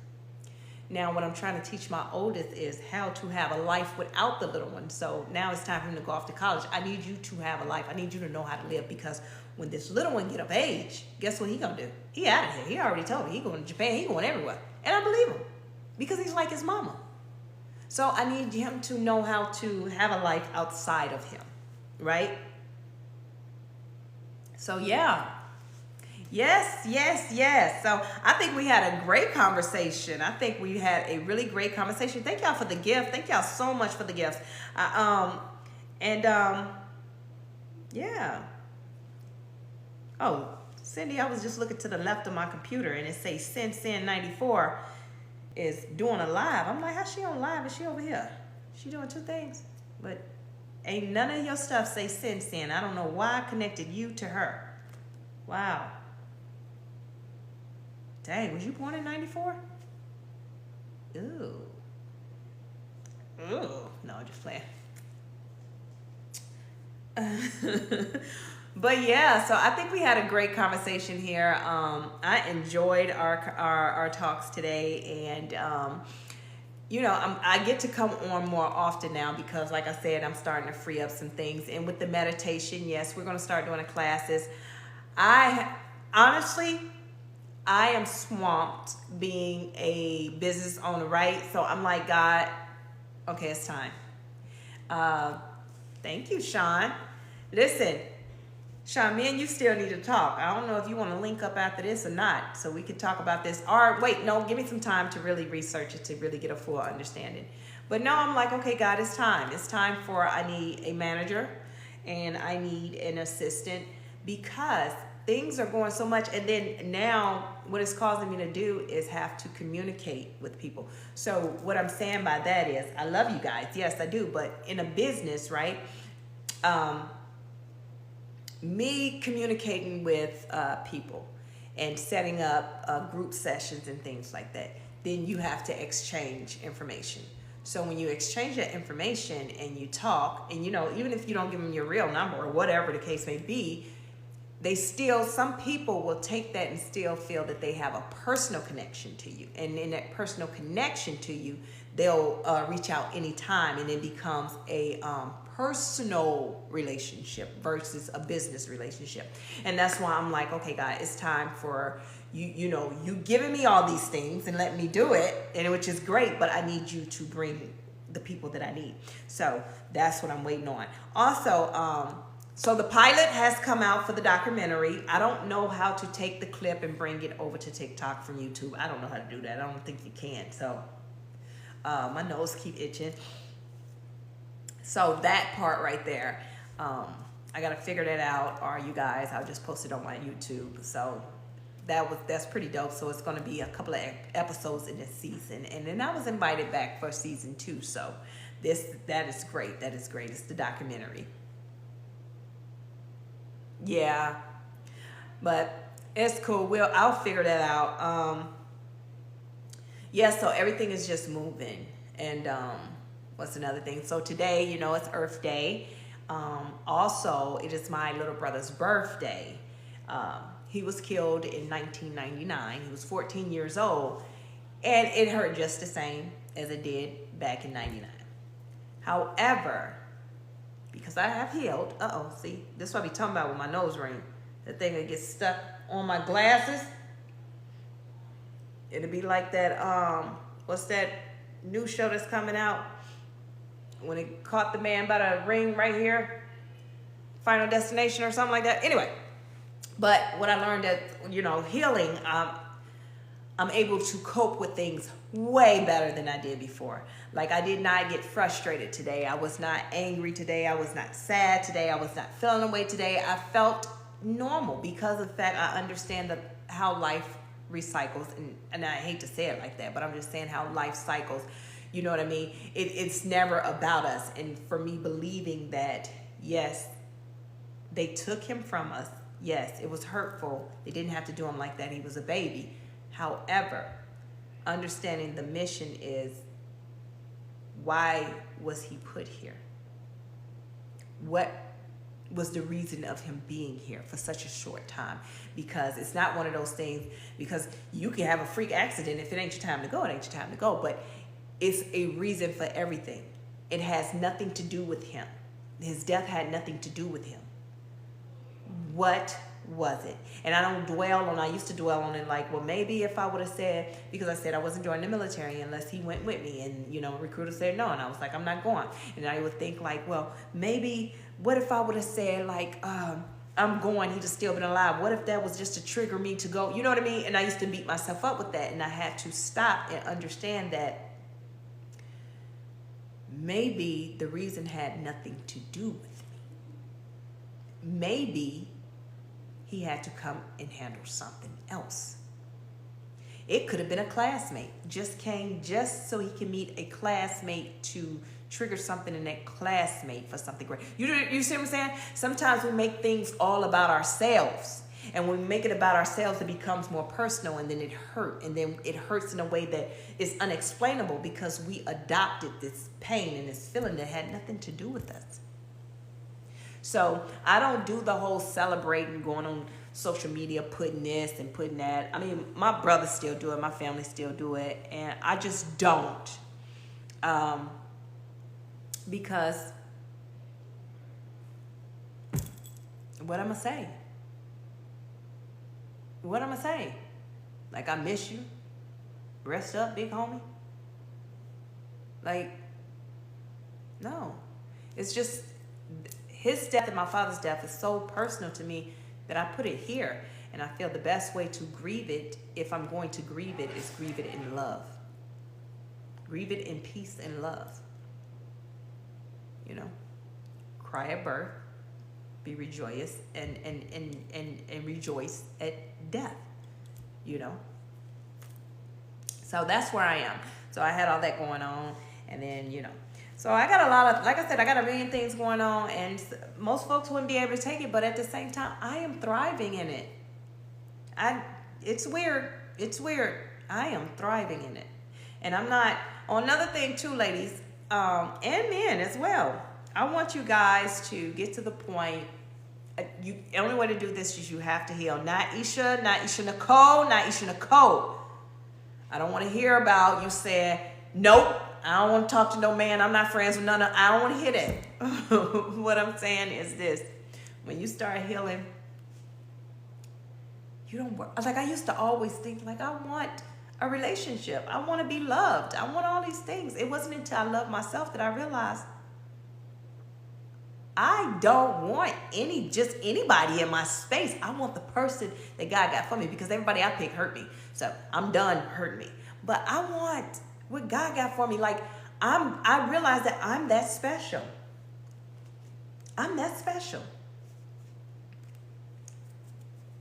Look, I live in a country. I hate to see little bugs.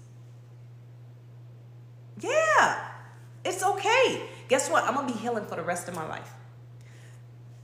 It's parts of me that you guys don't know about that needs to be healed, because they can't be healed until that person come in. And that person can't come into my life until he's healed, because he's going to probably trigger something in me that I don't even know that I got to heal yet. But he can't come into my life until he's healed. So I'm willing to wait on that. Okay? Come on, little healer. Put your little healing tail on over here and heal on up on me. Heal up on all this. You know? So that's where I'm at. I just want to have what's rightfully mine. So that's where I'm at. I just want to have what's rightfully mine.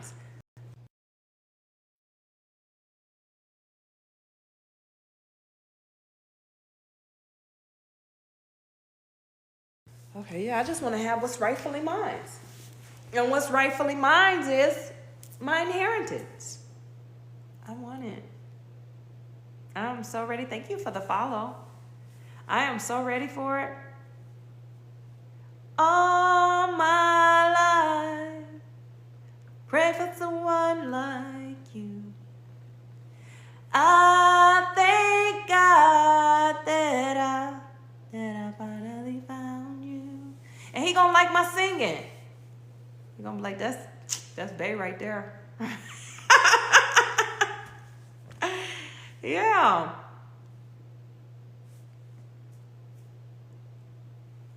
What'd you say, Darnell?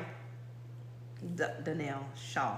I'm your most loyal supporter for that. Remember, it's in the contract. Okay. I got you. I'm healing while dwelling with the person who has caused me so much pain and trauma. Girl, listen. I done had so much craziness happen to me dealing with these guys, and I ain't gonna lie, I wanted revenge. Not in the way of I want something to happen to them. I want it in a way of come back to me. Yeah, come back to me. Come on back. So I can get my lick back. So I can tell you, hell no. So I can, you know what I mean? But that is so, that's coming from a place of being unhealed. If I'm thinking like that, that means that I'm not healed. Healing means that I have to acknowledge the fact that their spirit attacked my spirit because their spirit is insufficient of being with me. They can't be with me.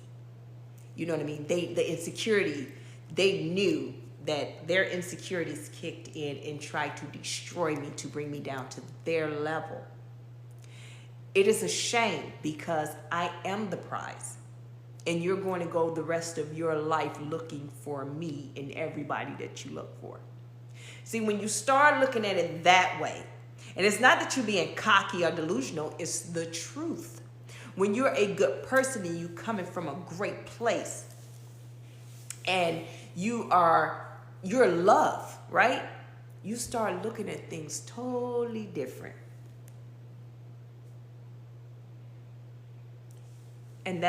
and she needs to heal. Yeah. You look at things totally different. Like, I'm just like, your fault, not mine. If it's a job that I didn't get, your fault, not mine, because my work ethic is beast. Anyone that ever worked with me knows that. So, your fault.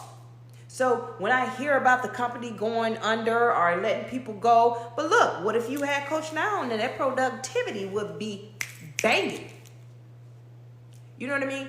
That's how I look at things. It's like, your fault. We not friends no more? Your fault, because I'm a great friend. You're always going to look for a me in someone else. Listen, I had a friend, and when I make it big and I get on a big platform, I'm going to put that apology out there so big to her. Listen, I had a friend. Her name was Karen Reinhardt. So if y'all know her, find her. I don't know her. I never even try to look up on social media because I'm scared she might cuss me out. I don't know. But I don't, no, she wouldn't. She loved me. Like, this girl, she loved me. So we were in the military together. We were young, 19 years old. We used to party. That was my friend. When I say she loved me, that she loved me. She loved me. She looked up to me. She loved me. She loved me. She loved me. A lot of people didn't like her and said things about her. You know, she was a pretty girl. She had her stuff together. Look, we were broke together. You know, we were just broke, but we enjoyed life. And she was like, hot girl. She from Louisiana. Girl from Louisiana. It's my girl. New Orleans. And she had that accent, right? I loved her. And it was time for us to deploy. Anyway, we deployed. She stayed behind because she was getting out of the military, and I had to deploy. This is right after 9/11. So let me explain something to you. So they used to say that she used to steal. She never stole from me, ever. Yeah, she never stole from me, ever. But they said these things about her. So anyway, it was time for me to deploy. I gave her the money, and I said, hey, pay my final phone bill for me, right? Now, I'm in Iraq. We're behind mail. Okay, so we left in January. Around May is when I got my first letter, right? I didn't talk to my mom or my family until August, so they had no idea. But I got my first letter because mail was so backed up. It was crazy. It was crazy. Kind of like, think of that movie that was on Netflix, and they got the women's to build a team for the postal to get the letters. Like, it was backed up crazy. Like, it was Connexes full of letters. So now, I left in January. I didn't get mail until May. So when I got my first letter, it was from a phone company. And it said that it hadn't been paid. And it didn't dawn on me. It's not dawning on me that this letter was before.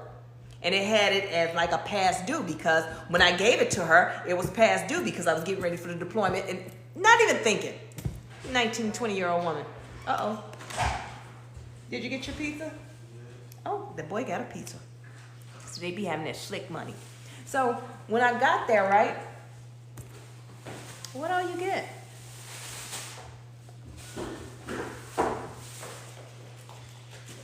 Why do you buy him stuff? You bought him a box of fruit snacks. That's what I be talking about. Stop buying him stuff. I'm a hater. I'm such a hater. Anyway, let me hurry up because they're about to get up and be all loud. Cindy said hi. Hi. So listen. So I got the letter and it said past due and this and the other. I'm hot. Because of the fact they told me, make sure you get everything else about the stove, son. Don't be burning up my stuff. Because they told everybody else that she stole in this and the third, I'm like, yo, no. Did she steal my money? She didn't pay the bill? Boom. Immediately got that pen out, got to writing. I'm sure I misspelled everything because I'm mad. And I cussed this girl out. I cussed her out so bad, and I sent that mail. And it didn't dawn on me till the next month, like, because I got another letter. Within time, mail started coming. Zero balance. Oh my God. She was hurt. I think she wrote me back or something like that. Anyway, she was really hurt. She was so hurt because I was her friend. She loved me. And give me one. she loved me so much, and the fact that hurt her, because she had plans when she get out, she's still gonna stay connected, we're gonna do this, and I owe her the biggest I'm sorry.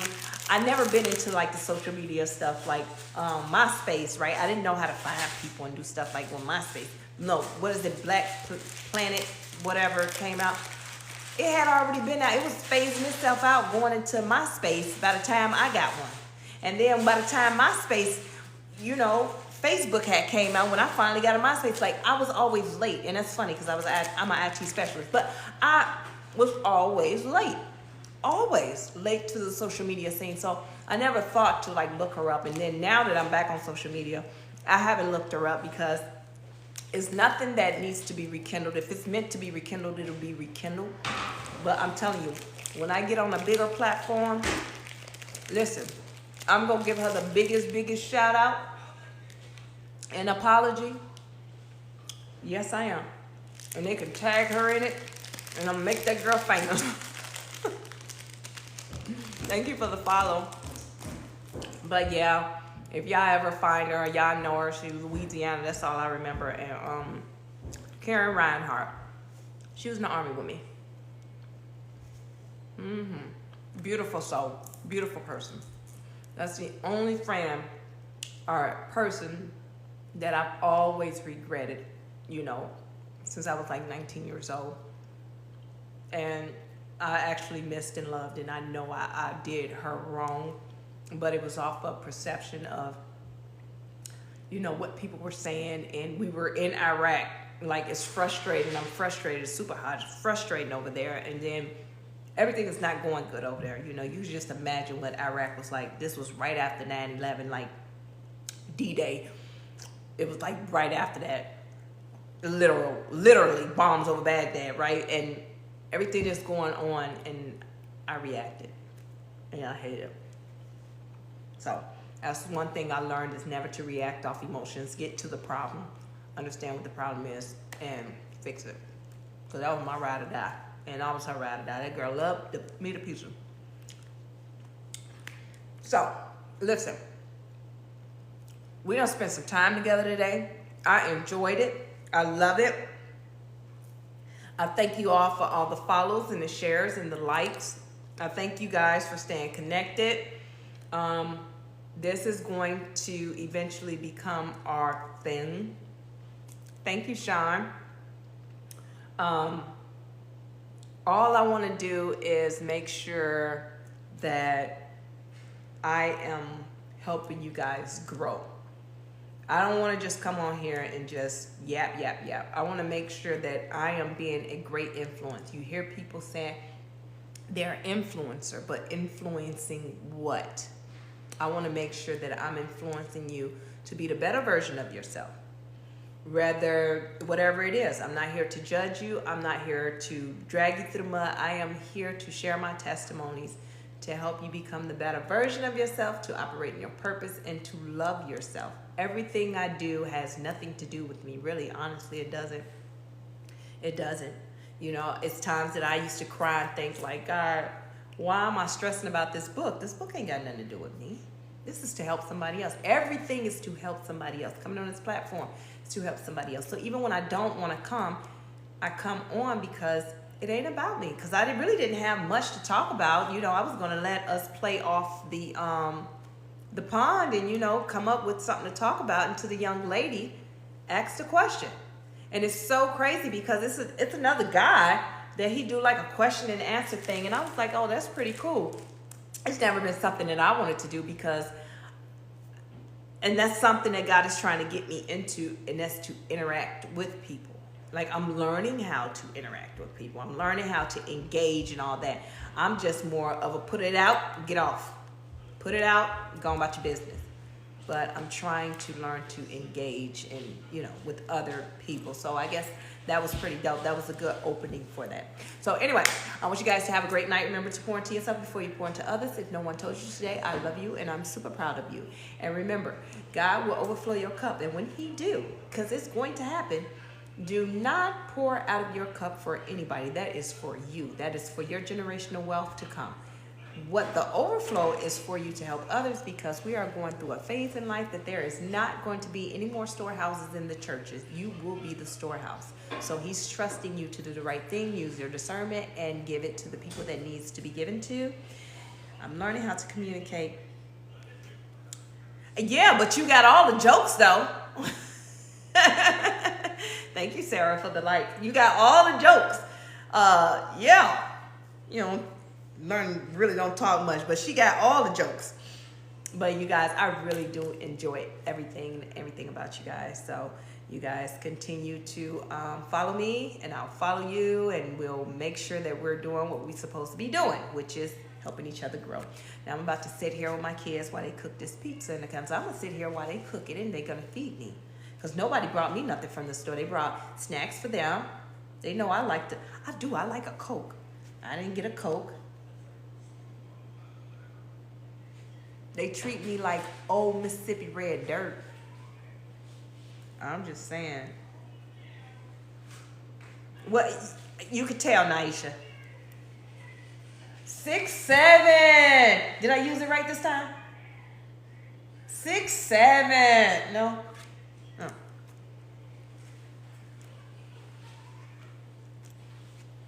Whatever. But anyway, bye you guys. Coach Nye out.